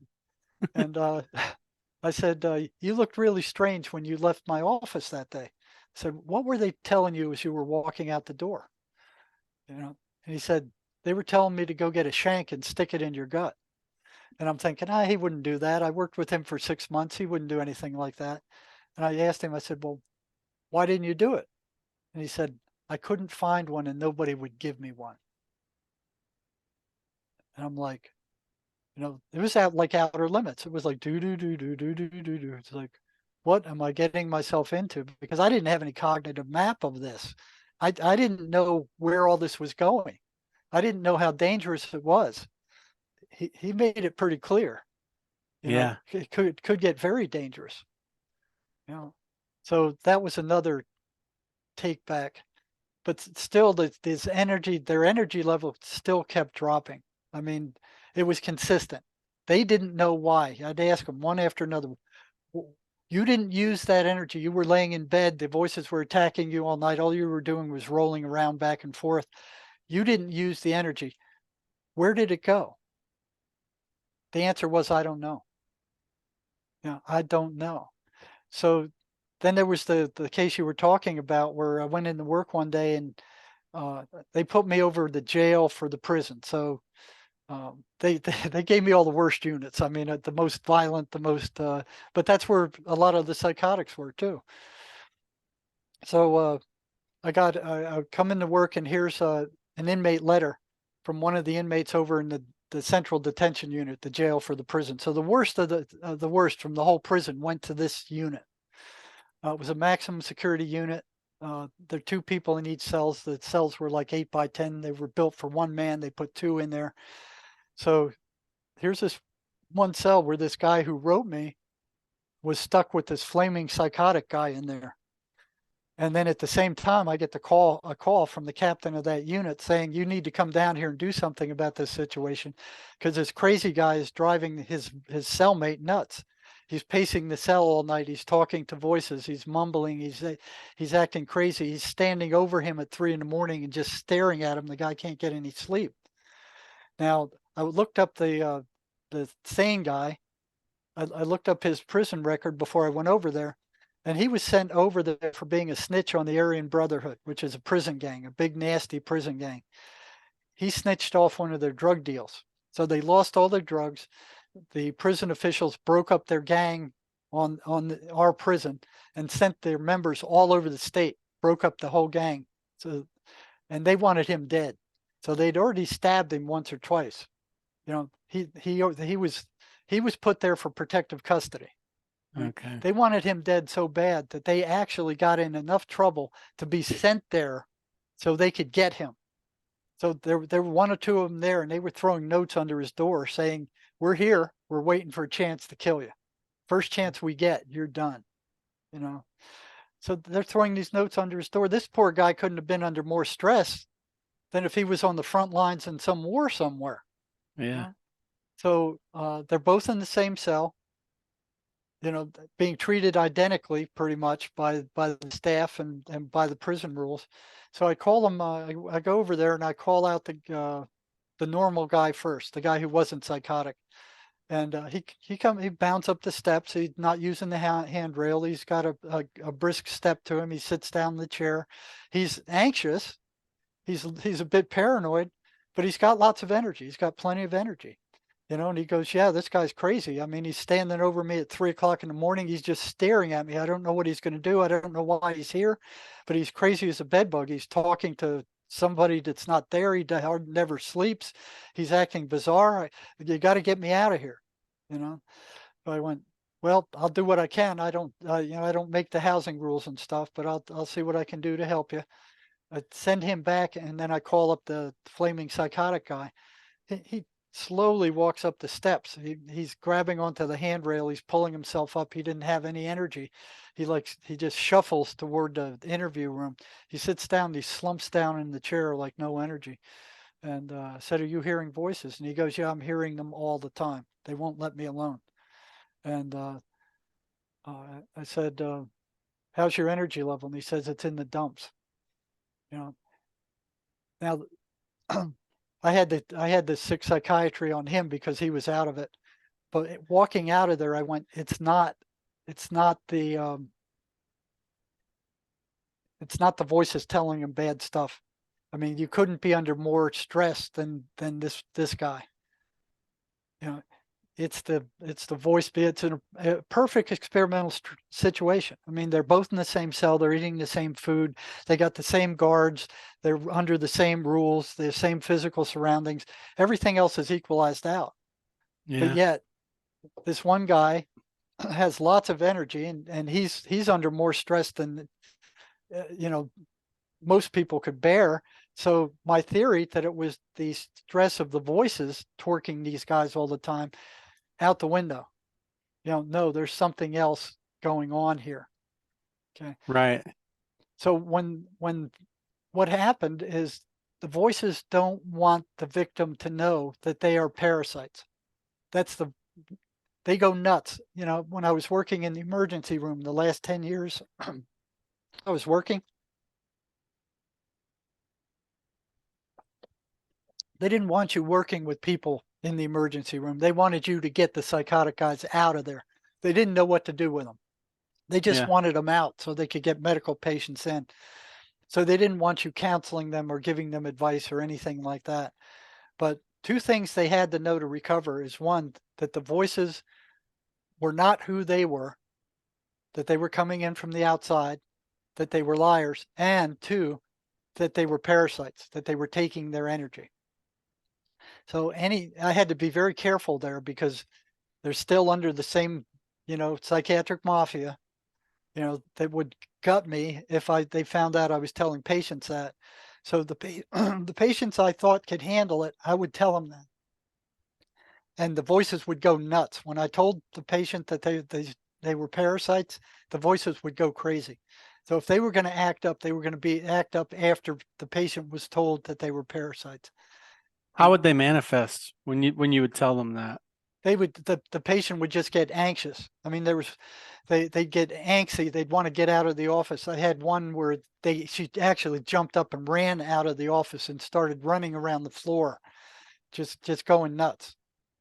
They Wow. would cause the patient to act out. They would tell them to attack me. So the Yeah. last thing they want these patients to know is that they are energetic parasites. Yeah, And that they're their that's what food. they're their food. And that's what set off the guy. Uh, remember when I was reading the segment from Miguel Ruiz Yeah. about the shaman talking about them feeding off of these people? That's what set that off. That's You remember that the gist of it? The What? gist of it was I was reading this segment to that one patient and asking him what he thought about it. When I hit the point where he was talking about the voices were energetic parasites, that's when the Yeah. crackling started. Right at that moment when I read that paragraph.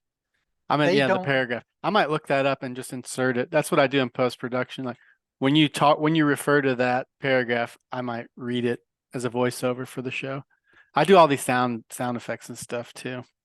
Oh, that's good. Send me a copy when you get done. Yeah, I will. Also, I didn't mean to interrupt you. I just needed to write that down, Ruiz, and then I'll find that I'll find that book online. So there's a whole series of these patterns. And I'll just briefly read through them. Now they're on my website at jerrymarzinsky.com, but these are consistent patterns that the voices run. So basically, this is the magnetic field. Okay. So this is what the voices are.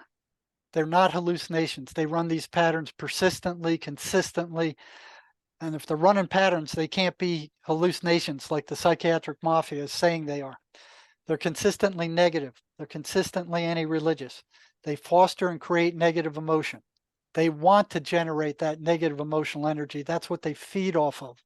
They don't want the patient being calmed down. They don't want them taking tranquilizers. They want them upset because they feed off that energy. So they energetically drain their victims. You can ask them, say, how do you feel before the voices come? How do you feel afterwards? Their energy level will be way down after the voices attack. They consistently get louder after sunset. They consistently get louder between 3 and 4 in the morning. They get louder when ignored. So I've heard psychiatrist after psychiatrist say, well, just ignore them. They're hallucinations. I remember calling patients back after seeing psychiatrists, telling them that. Maybe a week later, I'd call them back to my office and I go, well, Dr. X said, just ignore the voices. How'd that work for you? He said, it didn't work at all. They got worse. They will not be ignored. They get louder when they're ignored. They foster self-destructive behavior. So it's the voices that drive paranoid schizophrenia. It's the voices that cause schizophrenia. If you get rid of the voices by any means, all symptoms of paranoid schizophrenia will disappear with them. I've done it time after time after time. You get rid of these voices and they're gone. The person's cured. No medications involved. They foster isolation. They foster self-destructive behavior. So schizophrenics have a 3 to 5% higher suicide rate than the normal population. But so do psychiatrists, which is interesting. The psychiatrist suicide rate mirrors that of the schizophrenics. Wow, that That's is super interesting. interesting. Do the voices get at them too? I guess they. It's either that or maybe they know that what they're doing doesn't really work, or maybe they are attacked by the voices. I'm not sure. I never talked to any of them about it. I stay Yeah, away from psychiatrists as much as I can. yeah. Yeah. So The voices foster self-destructive behavior. They tell the patient to drive away their family. They want them isolated. They want them in a room by themselves with nobody. Anybody who tries to help the schizophrenic becomes an enemy of the voices. So they will tell them all kinds of bad stuff about them, fill them their head with lies about why the person's trying to help them and what they're trying to do. Uh, they want them alone by themselves, locked in a room by themselves. And a lot of parents will go, "I'm sick of this guy. He's driving us nuts. Let him stay in the room by himself." That's the worst thing you can do, because then it's just him and the voices. And the voices are taking more and more control while they're isolated in that room. They demand the patient's victim, or uh, they they demand the victim's attention. They don't want the victim focusing on something else. Playing chess or watching TV or watching comedy or anything like that. They want the victim's full attention. They want to fill their head with all these lies, and keep in mind that what they're telling them, it sounds just like their own thoughts are telling them that. So it sounds to them like their mind has turned on them. Okay, they maneuver for increased control over their victims. They gaslight their victims. Uh, if they're walking down the street and some people are laughing on down the sidewalk or something, they'll tell the patient they're laughing at you. Uh, they manipulate perception in the worst possible manner. Like if somebody says something and they couldn't make out what they said, they'll interpret it as an insult. Okay. Um, they have pretty much complete access to the schizophrenic's memory since they're energetic. Your memory's energetic. You know, they can go in there, they can pull up every rotten thing that the person did and rub it in their face. You did this. You're such a rotten person. They demand that the victim not tell anybody about their presence. If they tell the psychiatrist, they tell their family, they tell their girlfriend about the voices go nuts. They don't want them talking about them. They want to stay completely undercover. They're consummate liars. They lie about everything. You can't believe anything they say. You can't make any deals with them. You can't make any bargains with them. They lie constantly. They don't care whether it's truth or lies, as long as they're upsetting the victim. They want the person upset. They feed off the negative emotional energy. They can't generate it themselves. So they're doing to the patient and to all of us, really, what we do to cows. The patient goes out and he eats food, he generates energy. They turn it negative, and then they suck it off. We feed cows. We put them out in the pasture. They eat grass. They produce milk. We milk them, put them back out to pasture to make more milk. They're doing the same thing to us. We are not the top of the food chain here. These things are feeding off us, but they only can feed off of negative emotional energy. Higher frequencies they can't stand. Wow. People who are very religious, they can't deal with them. But they still attack them. Everybody gets attacked. Sherry said, any negative thought that comes into your mind about yourself or anybody else comes from the dark side. Emanuel Swedenborg says all those negative thoughts come from hell, and they're inserted into your mind to generate that negativity. So Swedenborg says it's like you have two positive spirits, two guardian angels over you. You have two negative entities that are assigned to you, and they're battling for your attention. Wherever you focus your attention is the direction you're going to turn. Swedenborg says none of your thoughts are your own. They're all coming in from the outside. You have the choice of who you want to listen to, the dark side or the positive side.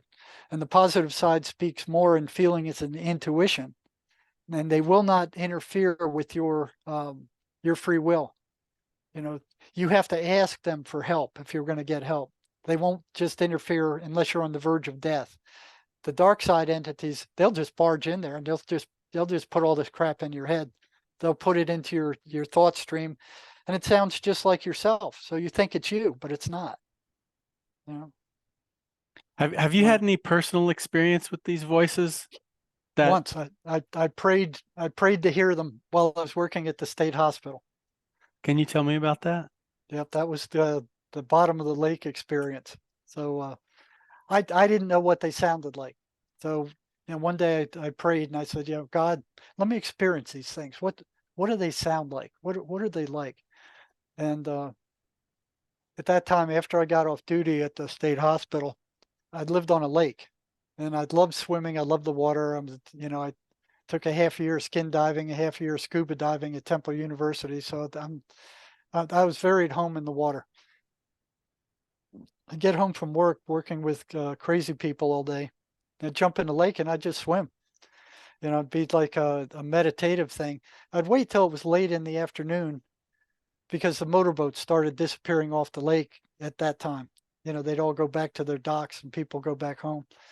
And I started swimming, and I hit a stride. So, my air intake matched my forward movement, and it was fairly comfortable until I started feeling tired. So when I started feeling tired, I didn't know how far out I was. I popped up and I looked, and I was far from shore. And I'm looking back, and it was like, well, it's too far to make it. I'm going to have to rest out here for a while. And here's these thoughts come into my head. Well, you're too far to make it back. That's true. All right. Uh, it's starting to get dark. It's starting to, sunset's coming up. Yeah, that's true.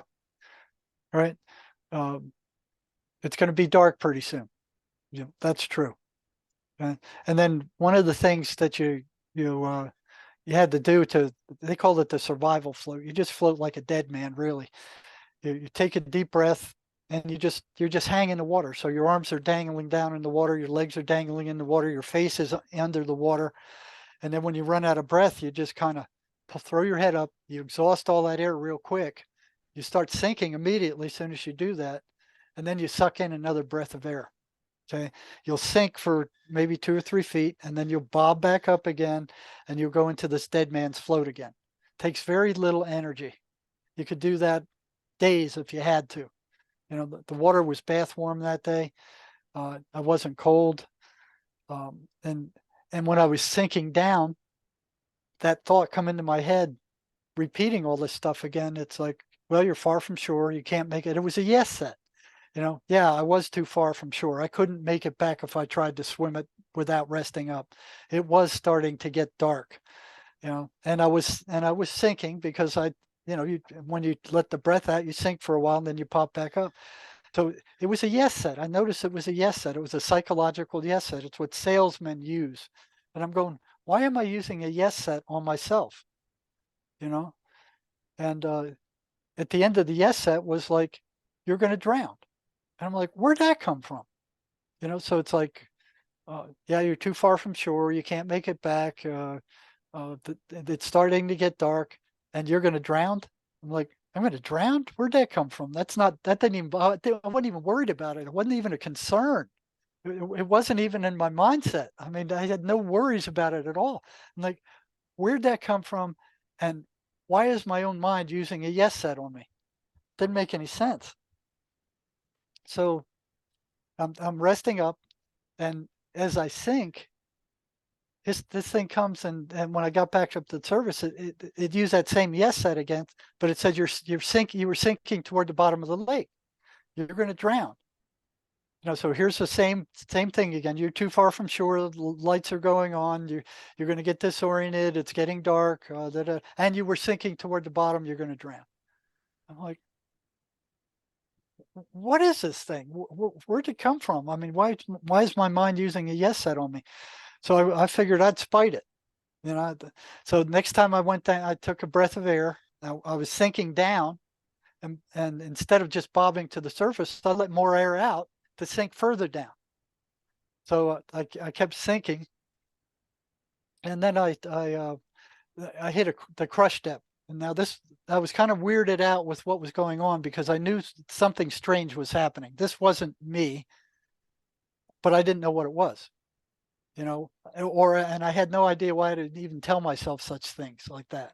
I've been in much hairier situations and didn't think those kind of thoughts. I was just floating around the middle of the lake. It was no big deal, really. And so when I came back up, or I sunk, and you hit what they call a crush depth, where your lungs collapse due to the pressure of the water, it started dropping really fast, just like a rock. I'm like, whew. And I'm like, whoa, I'm dropping too fast. I came back up to the top, and here it comes again. Oh, you're panicking. you're too far from the shore. The lights are going out. You can't make it back now. You're going to get disoriented because it's starting to get dark. I mean, here's the same yes said again, only you're panicking because I knew what had happened before I even reached the surface. I've experienced it a ton of times before, but this was so odd that I got a little concerned that I was dropping so fast. So down I went again. I let out more air. I'm equalizing the pressure in my eardrums as I'm dropping. I drop through the crush depth, and then I feel this chill come up my legs, and it's coming up fast, and I'm like, whoa, and I shot for the surface again. Even before I got up, I knew it was the thermocline. It's a layer of cold water that sinks down because it's heavier than the warm water, usually sits on the bottom of the lake.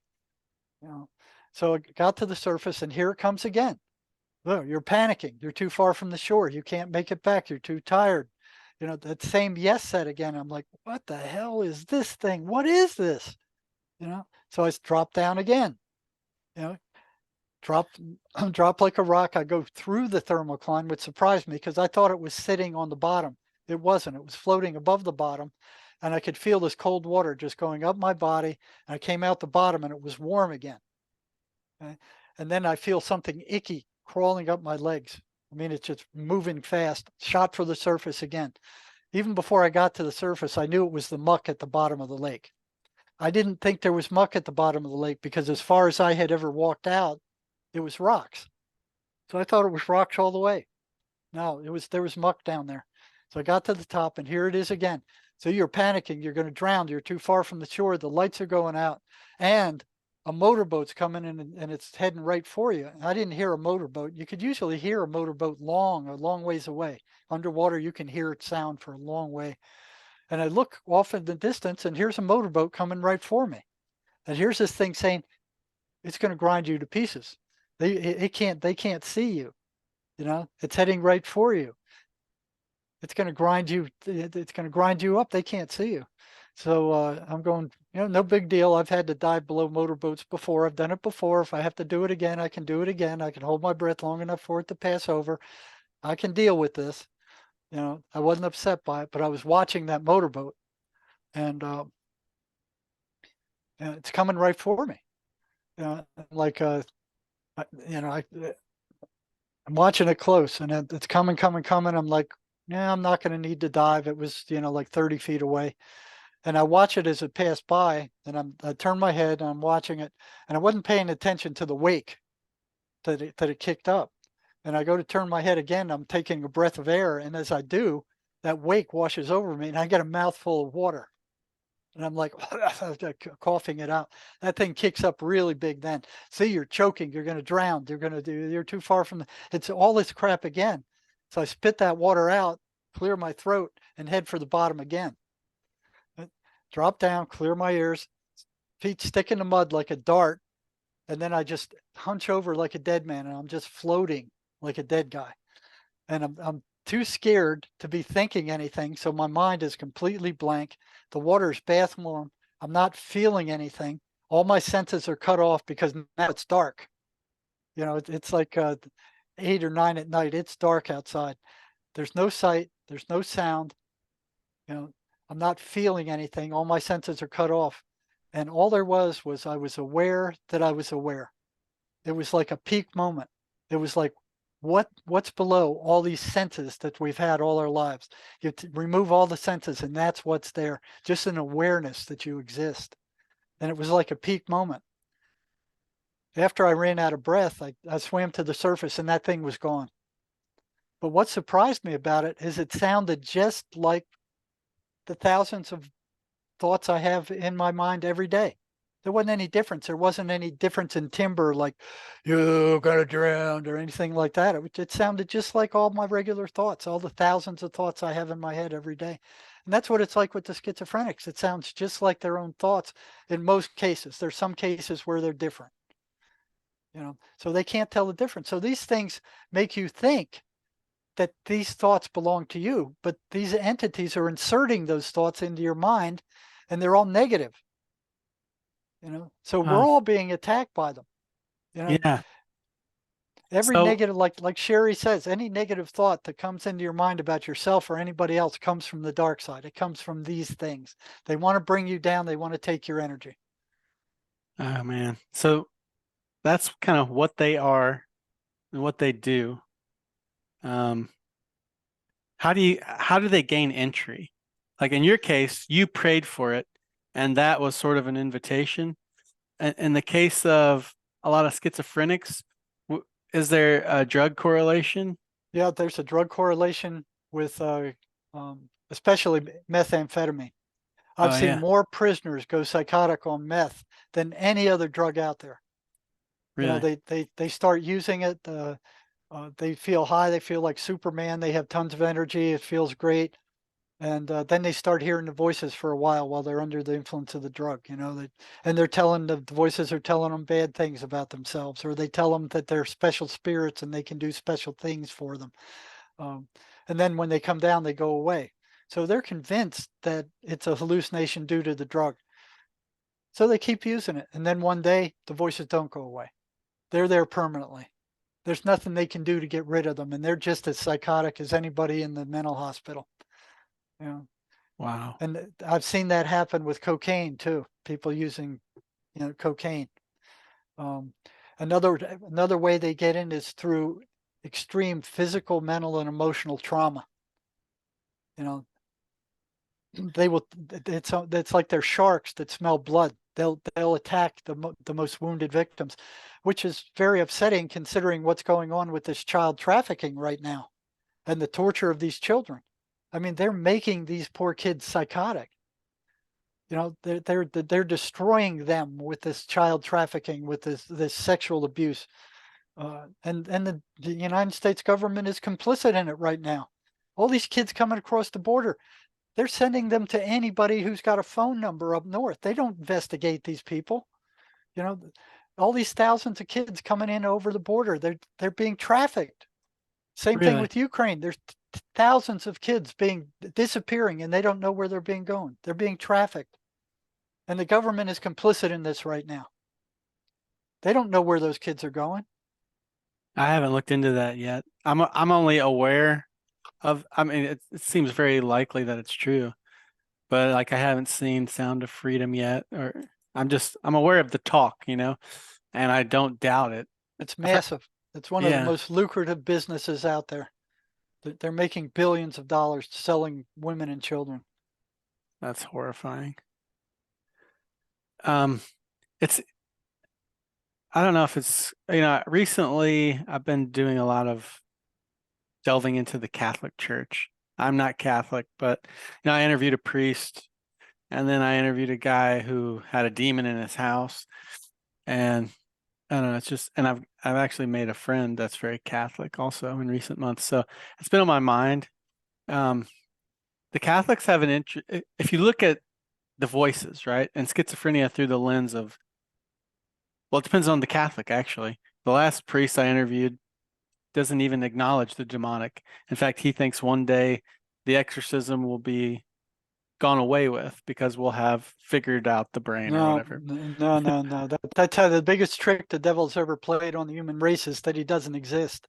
Yeah, And and so many Christian churches don't want to deal with the dark side. So that's the right. dark side, it's like having a rattlesnake in the room with you and ignoring that it's there. Yeah. You're going to get bit.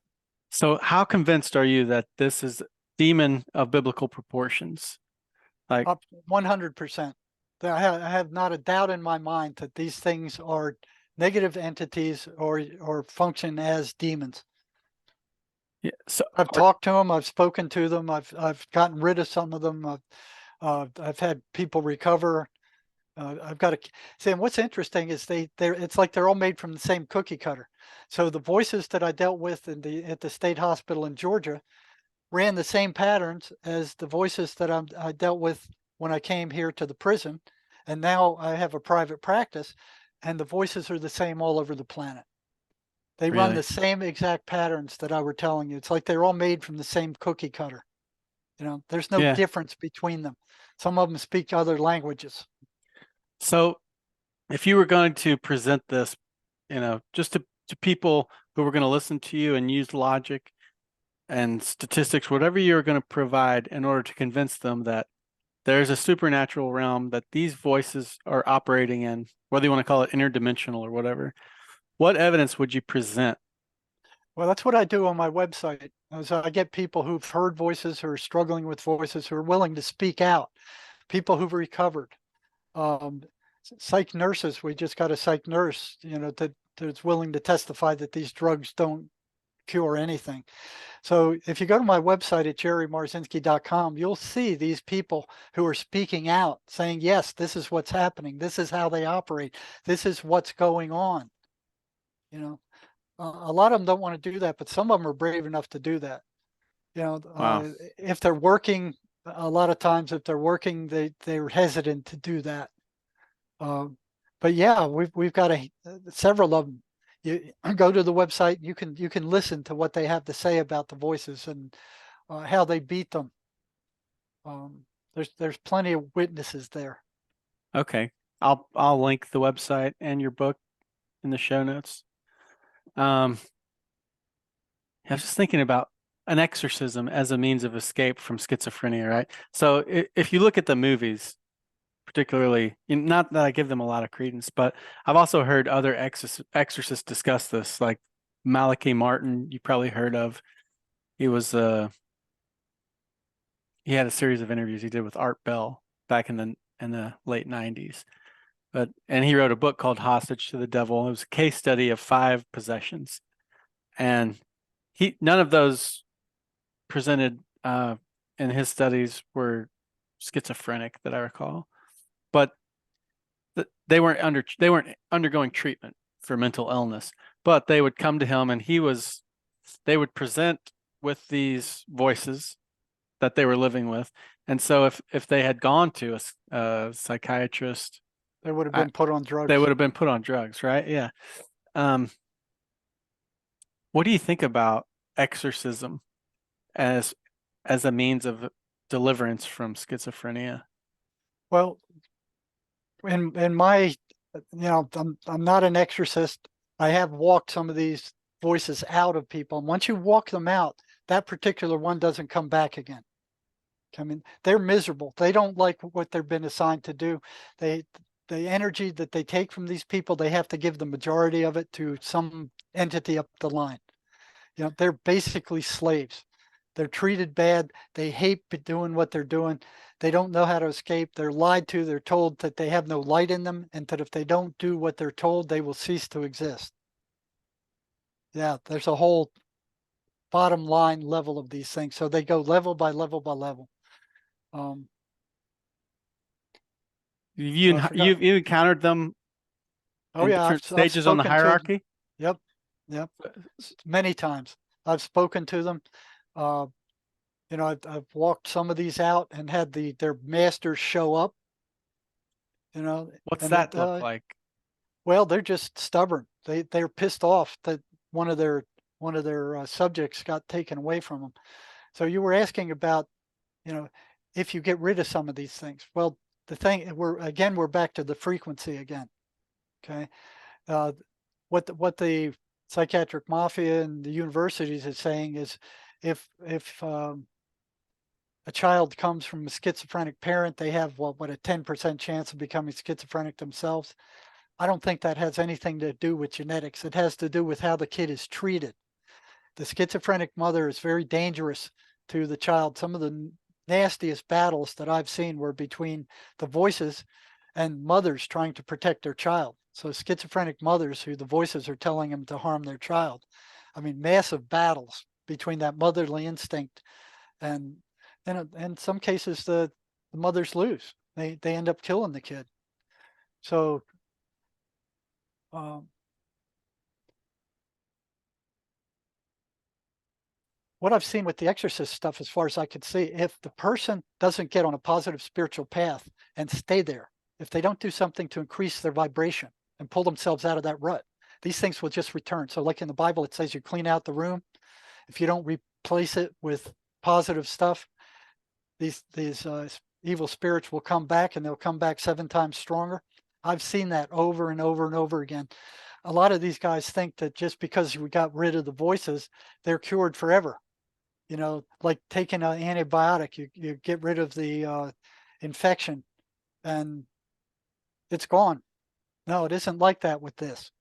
You can get rid of the voices, you get the exorcist to drive them out. But if you don't get on a positive spiritual path and stay there, they will come back and they'll come back stronger. You're Wow. not cured. Yeah.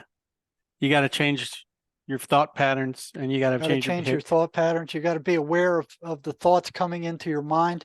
And they get all of us. I mean, all of us have, you're driving around and I don't know how many people I've talked to that said while they were driving, they thought, what would happen if I just swung the wheel and came and hit oncoming traffic? Or people standing on a bridge going, oh, maybe I should jump. I Yeah. had a preacher. I mean, this was the holiest guy I've ever seen, standing on the edge of the Grand Canyon, and the thought came into his mind, jump. So they hit us all to different degrees. I You was know, about 8 years we're old. Let me tell you this real quick. I've experienced these voices too. So you think everyone does? everyone does. It sounds like your own thought, Yeah. but it's against you. It's against yourself. Yeah. I was probably about 8 years old. I'd gone to work with my dad. He had an office in a school building. So it was a private school. He had a little office in one corner and then school was going on, you know, for the rest of the building. I was just sitting out there playing in the hallway and I don't know why I wasn't in school this day. Maybe it was a public holiday or something. It's probably like a Jewish Vladimir Polanski or something. But this was an Episcopal school. They were all there. I'm sitting there in the hallway and this thought comes in my head like pull the fire alarm. Yeah, It came from nowhere and but that's right. it was That's them. I couldn't say no. I pulled the fire alarm. Oh my God. I pulled the fire alarm. The fire truck. My dad comes out and he was like, "Come on, buddy." And he was like, and he sees me standing there and he's like, "You do this?" And I was like, "I don't know why I did it. I don't know Yep, why I did that's it. it. I That's could it. not. I had to do it. There you go. The craziest thing." So I got in That's it. huge trouble. We were all, And that's exactly what they wanted.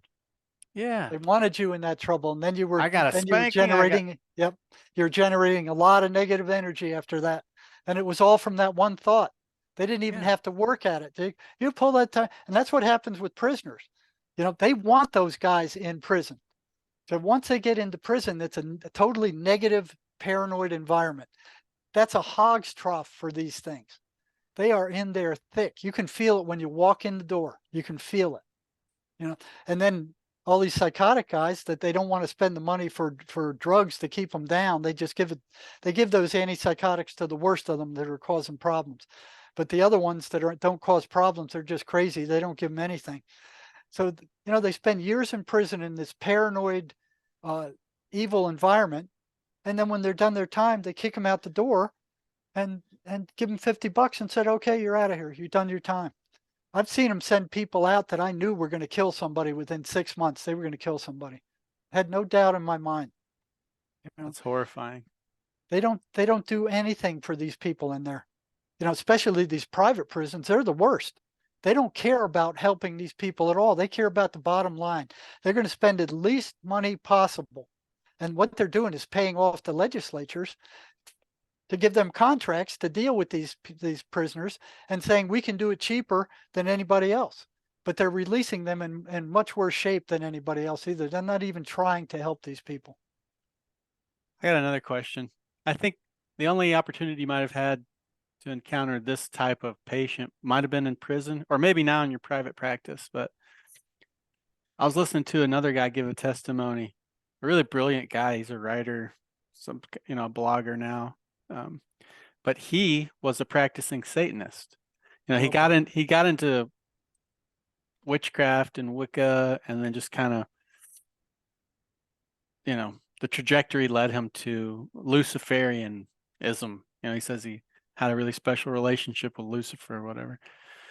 And that he says that he never became fully possessed to his knowledge. He never needed deliverance as far as an exorcism, but he talks about engaging with demonic voices regularly and how they would speak to him. And then just thinking back to other cases I've heard from Catholic exorcists, people living day to day. interacting with the demonic, Mhm. not physically, but mentally, Right. telepathically. Yeah, Um, they can give you power. I mean, yeah. they, So I've seen prisoners just become supernaturally strong. I mean, just way beyond human. can you Psychotics. really, like, what's an Oh, example of that? oh, geez. I remember one. There was one in the.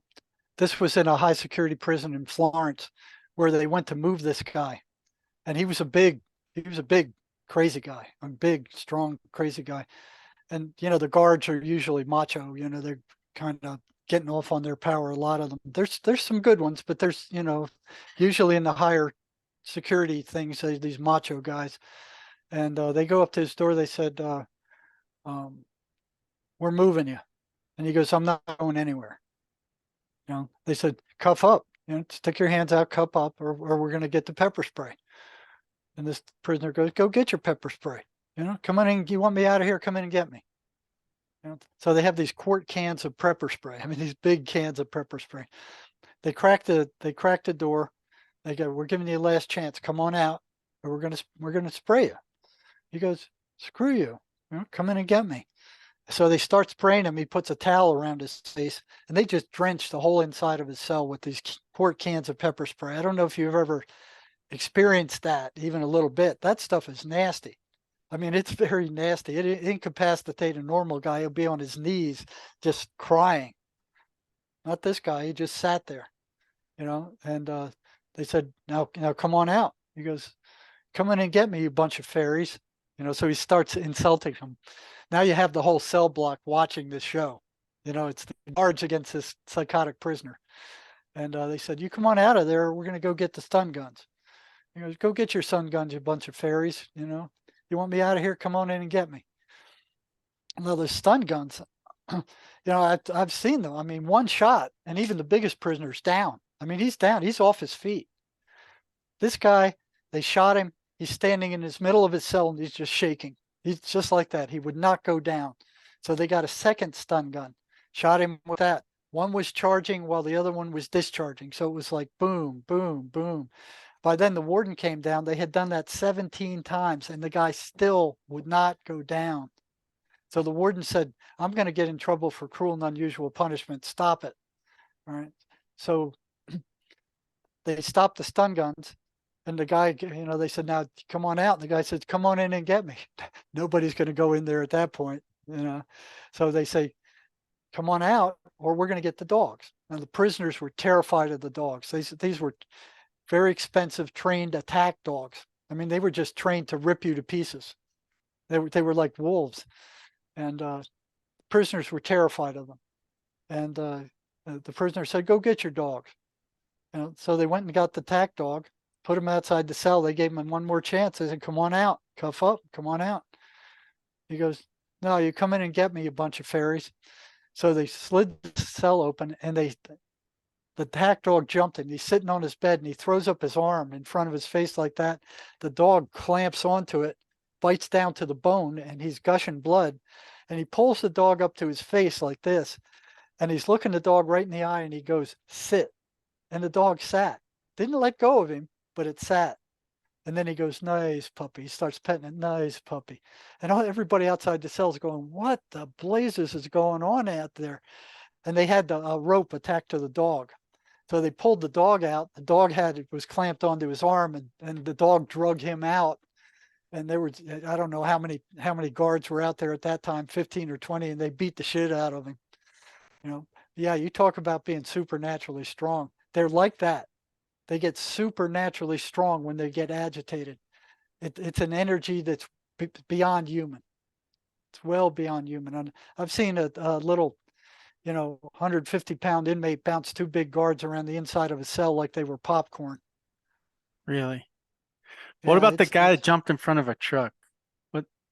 oh, that was a different that happened in the emergency room. That was with the shadow people, and I still don't know exactly what those things are. The meth addicts would see those. I've You seen a know, shadow person. I'll tell you about it after you tell me this one. yeah, I've seen one too. I don't know what they are. They never spoke. Nobody ever said they spoke. And then one day, the last 10 years I spent working psych crisis in the emergency rooms in various big hospitals around Tucson. And it was Christmas Eve. I got picked to work Christmas Eve. It was pretty quiet. And this one guy comes in and he's shaking like a leaf. Just couldn't stop shaking the whole time. And I went to kind of see what's going on with him. I'm talking to him, and I said, uh, asked him if he was using drugs because his tox screen was full of meth and all kinds of other stuff. And he admitted he was using meth. I said, how you been using it? He said, I've been injecting it. I said, how long you been using? He said, 10 years. And I went, what's he still doing alive? He should have been dead 5 years ago if he's injecting meth. He shouldn't be here. You know. So I started asking him questions. You seen the shadow people? He goes, oh yeah, I see them all the time. I said, you seen their eyes? Now the eyes, if they see the eyes, they're either red or lime green. It's one of those two colors. The shadow people usually don't talk. They usually appear to be three-dimensional humanoid shaped shadows. Not always. Sometimes they're animals or something else. Sometimes they have hats or capes or something like that. But I've never spoke to anybody in the years that I've worked that said they spoke to them. They never talked. So I'm asking this guy, you seen their eyes? And he comes up with the right color, lime green, I think he said. And that's not a good color for eyes. And I asked him just off the top of my head, I said, have they ever spoke to you? And he goes, oh yeah, they've spoken to me. And I was stunned. I'm like, this is the first guy they've ever spoken to. And I asked him, well, what did their voices sound like? And he mimicked this high screechy tone, that gave me shivers just when he tried to mimic it. So I went to ask him another question, and all of a sudden he just went stark still from shaking the whole time he was in the emergency room. And he went stark still and his eyes changed. He just got black. And this entity is looking out of his eyes. And it was this feeling of this cold hatred like I've never experienced in my life ever. And I've experienced some hatred from some of these psychotic, but nothing like this. It was like this deep, dark, silent, penetrating hatred. And the feeling I got is like I'd rather rip your guts out and throw them all over the floor than tell you speak to another word to you. And you can't show fear to the psychotics. That's a wrong thing to do. So I'm sitting there staring this thing in the eye, and it just seemed like this dark tunnels that just went forever into this dark, deep hatred, this infinity of hatred. And I'm like blown away. And then it stops just like that. Boom. And he comes back and he starts shaking again, and I'm like, yeah, I'm taken aback. I'm like, well, and he just goes back to what he was saying before. It's like this never even happened. And You just checked out for. he just checked out and this thing took over. And I'm like, I had to know what they told him. So he admitted they talked to him, and I'm like, okay, what did they tell you? So I asked him that question, and he said, they told me to go jump in front of a truck out in the road and I wouldn't get hurt. And I said, well, what'd you do? He said, I went and I jumped in front of a truck. I said, well, what happened? He said, I got hit. I was laying on the side of the road. They all surrounded me. They were all looking down on me and they said, get up. You're not hurt. And he said, I got up and I wasn't hurt. And I said, well, what happened then? He said, they told me to do it again. He said he did it again. He got hit again. He's on the side of the road. They were all surrounding him, looking down at him. They said, get up, you're not hurt. And he said he got up and he wasn't hurt. And I went to ask him another question. And then that thing came again. The eyes turned black again. It seemed even more aggravated than before. It didn't like me talking to this guy. And it was just very intense. It was like this incredible hatred. I've never felt hatred like that in my entire life, ever. It's just deep, dark, silent hatred. And I stared it down once again, and I'm like, I can't take this again. And after that, I had him admitted to the hospital, And I didn't even try to ask him another question. I didn't want to deal with that again. And then the psych nurse comes running in right after that and says, I can't deal with this guy. What'd you get out of him? So she wrote her report based on mine. You know, Does but any of this stuff ever follow you home? yeah, yeah. Um, what happened is every time a prisoner fully recovered, okay, voices were gone. I had one guy said they screamed and they disappeared, and he said the silence was deafening. He said the voices didn't come back after that. Every time a prisoner fully recovered, the voices were gone. 3 o'clock in the morning, I got crushed down into the bed. You could just feel my whole body was being crushed by something into the bed, and I was terrified. I mean, I didn't know what that was. It happened every time one of them recovered. You know? And I would just pray my butt off, and to ask Jesus and God for help to drive whatever this thing was away. And eventually it would break, but it was just crushing me into the bed. I could just feel it. Did you There's feel one that time, same hatred like no, that that no, it I've was just never. like It was just something was something, just like something's pushing your whole body down into the bed. You can feel it. You're actually sinking into the mattress. You're being pushed down. Something's physically pushing your whole body. It was weird. Scared me half to death. and at 3 o'clock in the morning, there's something Three about o'clock's that always, time. yep, always between 3 and 4 in the morning. You know, but the bottom line is the mental health system that we have, this drug fueled, insane merry-go-round of a mental health system, is not working. It's a joke. It's like in the United States right now, last year, 48,000 Americans killed themselves. That's almost as many as were killed in 10 years in Vietnam. And that's happening year after year after year after year. And that's why we have more psychiatric medicines, we have more psychologists and more psychiatrists than have ever existed at any time on this planet. And still, almost 50,000 Americans are killing themselves every year. Between 2000 and 2018, the suicide rate increased 37%.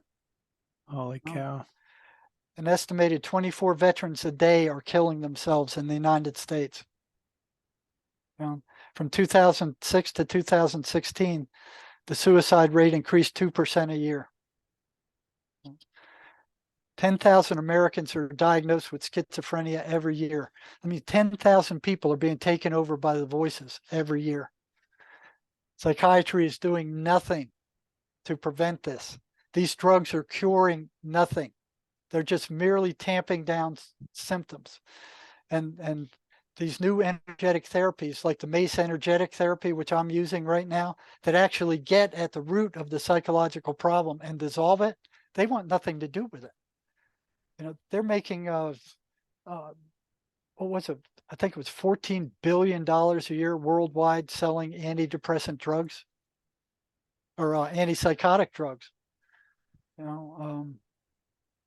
Let me see if I have the exact figures here somewhere. Yeah, here it is. Global antipsychotic sales soared to $14.54 billion in 2021. Billion. We're not saying million. Billion worldwide. These are drugs that are toxic.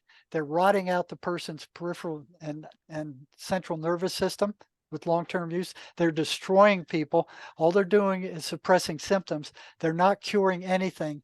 And these buzzards are making $14.54 billion a year selling psychiatric drugs that cure absolutely nothing. Same thing with What percentage of antidepressant. the US workforce would you estimate is on some kind of antipsychotic, antidepressant? Is it I have that somewhere. I can look it up. I just want to put that figure in It's because high. It's very high. See, what they're doing is dumbing down the frequency of all these people. These yeah, drugs dumb down your frequency. They bring you down. yeah. You know, they, you know, you want to be up. These drugs bring you down. I have the figures of kids somewhere here. The number of kids they have on these drugs is just incredible.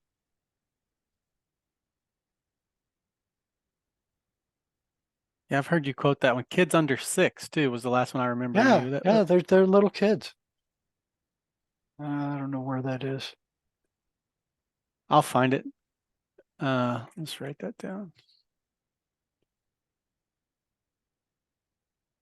Oh, here it is. Okay, yeah, Okay. go ahead and say it.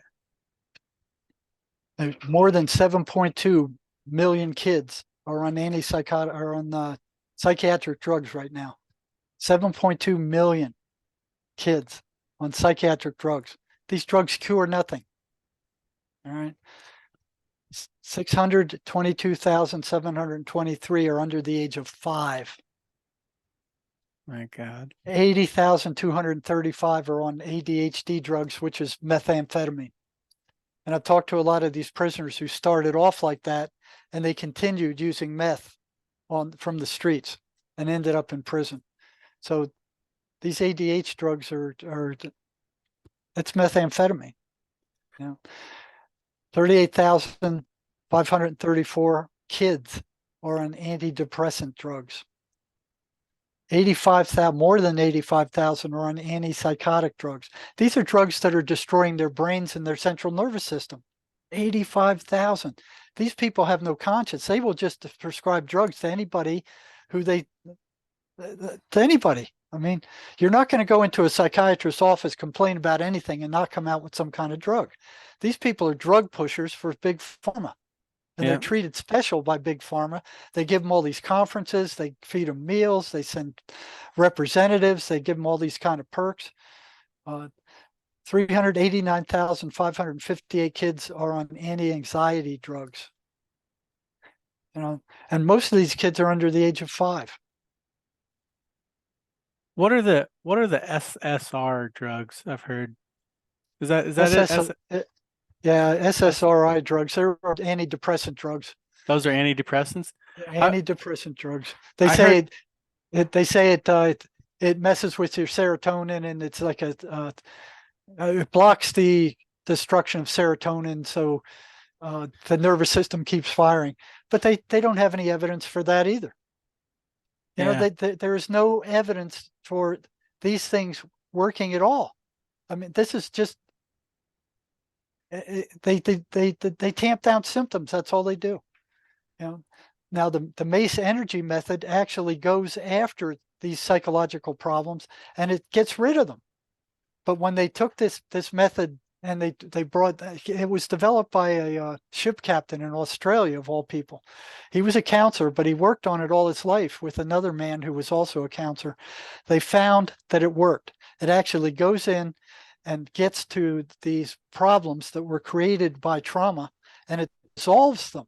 It gets rid of them, and the person turns, they're back to normal again, and it does it sometimes in under an hour. They don't Wow. want that. Yeah. They took it to the universities, and the university said, "You turn over the copyright to us, and we'll consider it." They probably would have just shelved it. You know, Yeah. these people don't want a cure for schizophrenia. They don't want a cure for mental illness. They're making too much money with the Yeah. system that they have now. And the system they have now is a drug fueled merry-go-round. I've seen it happen over and over and over again. They just milk these people for as much as they can get out of them while they're in the hospital. They release them, they go off their meds, and it just keeps going round and round and round. Nobody's getting better. Nobody's being cured. These drugs they're not fixing anything. They're just tamping down symptoms, and they're charging a fortune for them. So these antipsychotic drugs here in Tucson, I live 60 miles north of the Mexican border. It costs $700 to $800 for a month's supply of these antipsychotic drugs here in the U.S. That's just for the drug, let alone the psychiatric visit.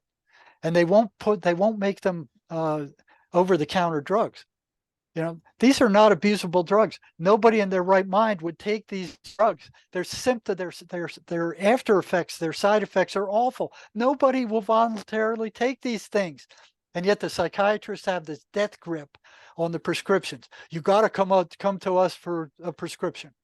In Mexico, you go across the border, you can get these same drugs for $75 for a month's worth. And they're making a profit at that. So they are just milking the US population to death over these drugs that are poisoning people and don't work. It's insanity. It's rip-roaring insanity. It's You know, immoral. Yeah, it's just horrible. It's a glaring symptom of the huge problem we have in yeah. the West, right? We just And you can get them over the counter. You don't have to go to a in Mexico psychiatrist you can get them and over the counter. get them over the counter. You don't have to go to a psychiatrist. You might want to go to him once and he prescribes a drug. If it works for you, you just go get them over the counter. Now I don't know whether that's officially the law or not, but I've done it.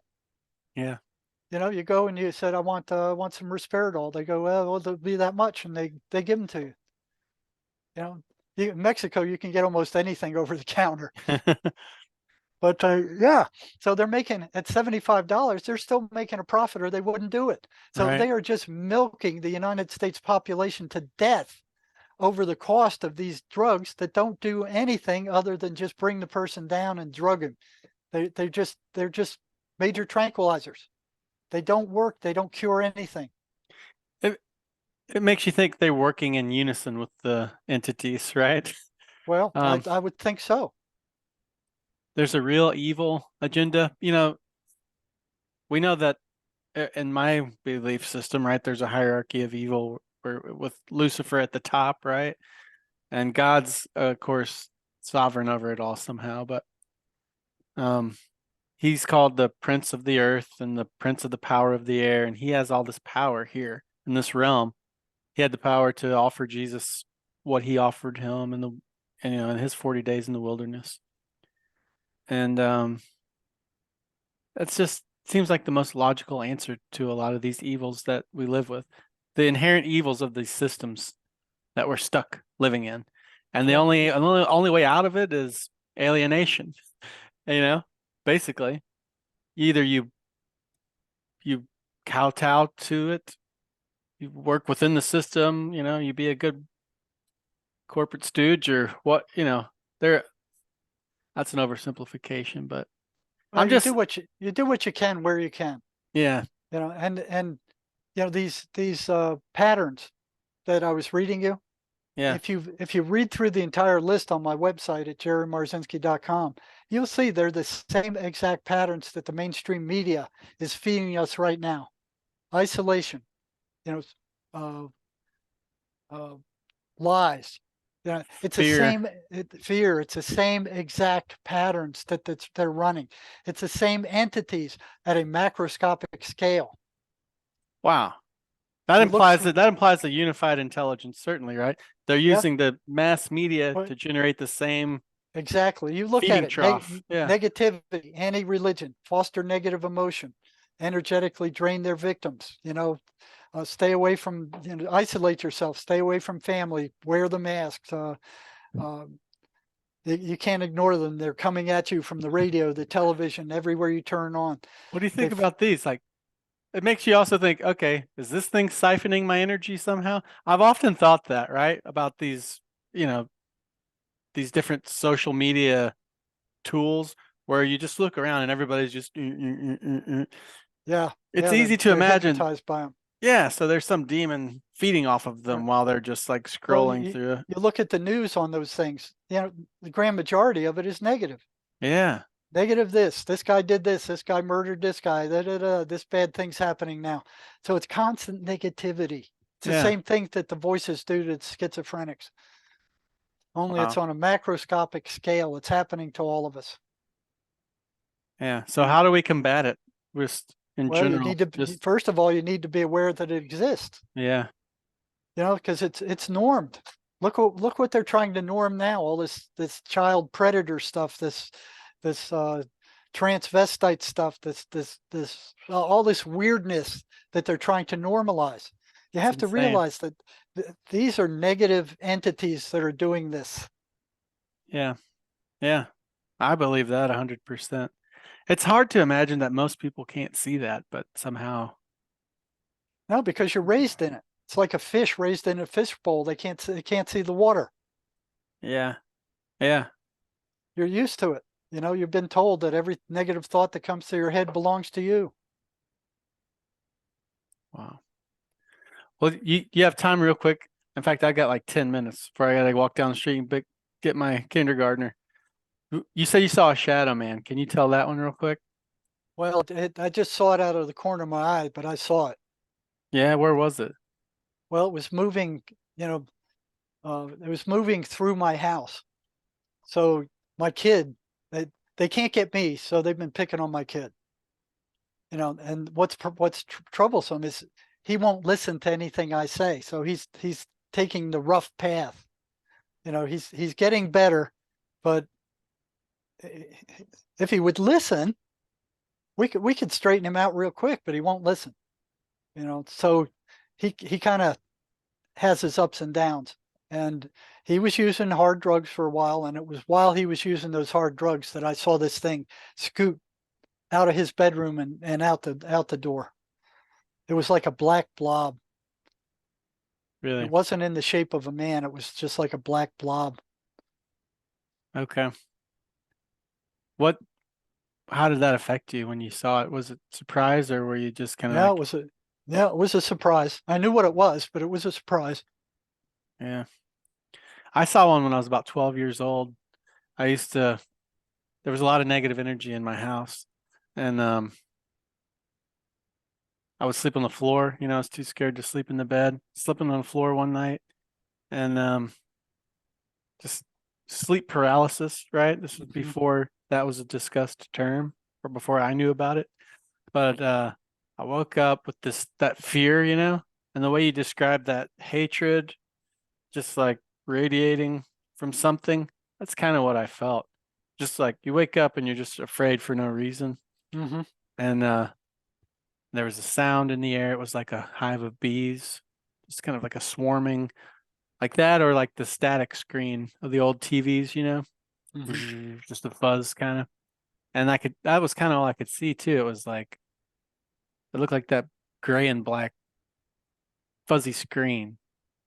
And then I, lo- I was just like, directed my gaze to the door, the hallway, and I saw about 4 foot tall, this kind of undefined little shape of a man. Like Mhm. he didn't have like nose, but it was just a rounded head, you Yeah, know. yeah. They never have facial features.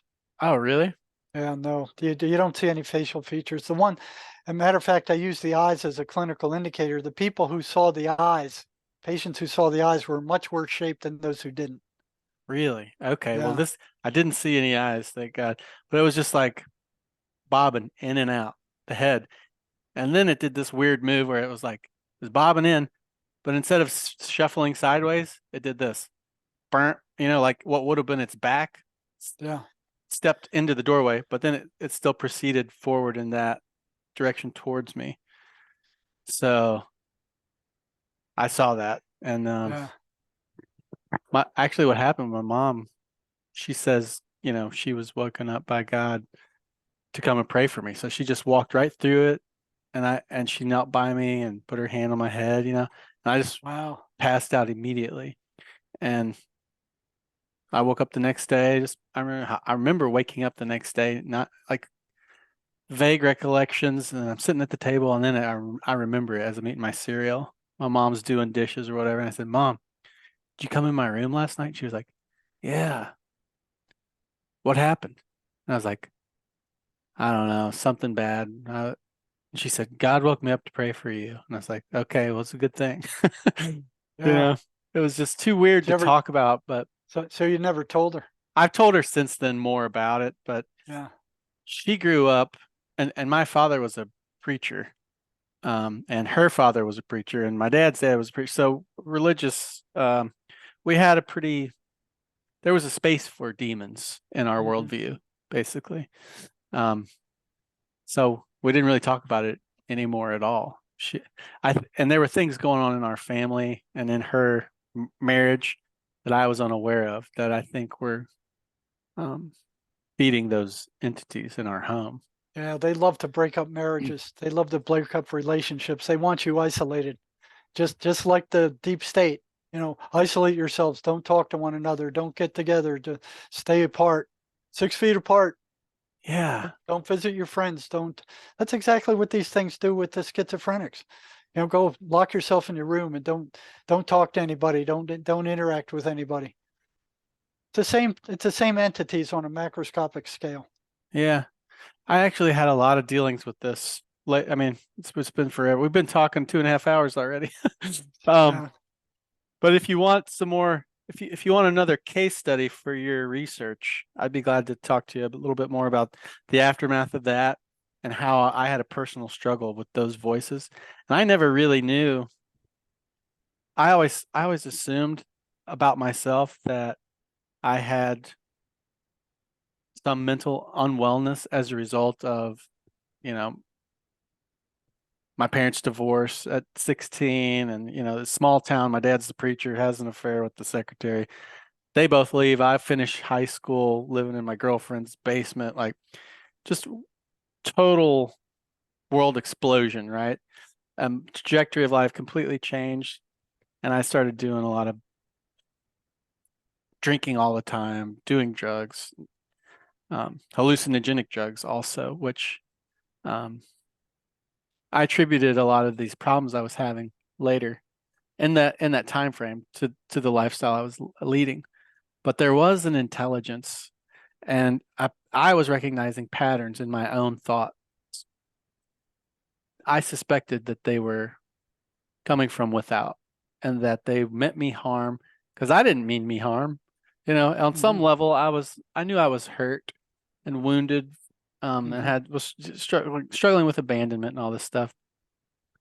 And also, I knew I was um, harming my body by taking these chemicals, not getting enough sleep, and just doing all, being an unruly and unhealthy partier, right? Um, I knew all those things were harming me, but I knew in addition to that, there was this other thing that was trying to really destroy me. Um, and it manifested itself another time. Um, I'll just tell you. So I'd driven all night. I was in the process of moving to Louisiana for the first time, trying to reconnect with my mom. And hadn't been using any drugs or alcohol, but I just was delirious. And I was taking these mini thins. I don't know if you remember those. It was like trucker pills you could get at gas station. I don't know if it was caffeine or what, but it's little pills called mini thins, and they just kept your heart rate up. But I finally made it straight from St. Louis to Louisiana, crashing in the bed, and I'm just laying there, glad to finally be done driving. And as I'm drifting off to sleep, I hear this music in my head, and I'm like, this is kind of weird. I'm delirious. I've been listening to music for 8 hours in the car. It's just some weird after thing in my brain. And I was like, this is interesting. I observed it as a third party, basically. Excuse me. And it started becoming more intricate. And the way I could describe it was like I could almost see colors in it. Like if you could, it would be like the sound of a river or a waterfall of liquid diamonds. It was just like very beautiful and complex. And then I became aware that I can't be generating this because I'm not this smart. I don't know anything about music. I don't, I just, it got weird. It got too good, to be something that was just generated in my own mind. That was the feeling I remember having. And so I sat up, I opened my eyes and looked around, and it stopped, right? And I just said, well, that's weird. And I laid back down, closed my eyes, and it came back. And then with it, before it gave me much time to contemplate, the voices came. Not audible, but in my mind. And what they began to speak. And it wasn't me speaking to myself. They identified themselves as a third party, basically, yeah, not not myself, not my subconscious or whatever. It was its own thing, and it said to me basically, and I got the sense that there was more than one. I can't remember its exact language, but it was like, "We've been here all along. We've been watching you. We can give you the answers you're looking for." And what I had done was open myself up to a lot of this kind of new age, universal truth. I remember I'd watched a movie called Contact. It was like Jodie Foster. It was about aliens and the afterlife and some blending of those two things. And I found it an attractive notion, right? Because I was looking for a, a worldview and a way to still acknowledge an afterlife outside of the traditional framework I was raised in, because I didn't want to stop partying. And I wanted to be free to all my proclivities. So I was looking into that stuff. And this voice was like, it was saying, you, we're that, but we're far beyond what you've imagined or where you've looked. We're the real thing, essentially. Um, and I'd done very little reading, very little study. I hadn't developed any skills as a student by this time. I was 19 years old, and that was the message. We can give you the enlightenment that you're looking for. You just have to say yes. Just say yes. And I was intrigued. I felt like this was happening over the course of a long time, but I'm sure it was just, a few seconds. I sat up. I walked into the little bathroom in this apartment where my mom lived. Had the linoleum tile with the patterns, the symmetric squares with the patterns in it, and I'm just sitting there with the light on, staring at the ground, thinking about what I was just experiencing, still kind of just imagining that maybe it's actually something. It seemed to be not my own mind, and I was trying to process it all. And then out of the ground, out of that pattern I was looking at, like a hologram just arose, this kind of pyramidal structure. It was like a light, kind of the color of the tile. And it was just kind of spinning, and a face would pop out, and it would address me. It was like, we want to offer you this. It was kind of putting the pressure on the sale, right? And I was just like, not really sure that it was happening still, I was like, well, I might be actually crazy, this is horrible. But still it persisted. And I was aware of my own inner dialogue and the separate dialogue. So I was trying to figure out what's actually happening. And the only thing the thing that came to me to test it was Jesus. My grandmother had been a missionary to different places in the world. And she said, if you're ever afraid or you ever want to test the spirits like it says in the Bible, just use Jesus's name. And so intentionally, I knew I was outmatched. I had this sense that I was outmatched. Not that it would be hard to outmatch me at that stage of my life or even now, but I intentionally reverted into a place of as childlikeness, as childlike as I could be. I asked this question. The way I phrased it and everything was just as much like a child as I could ever remember having been. I said, who are you? Are you in heaven with Jesus?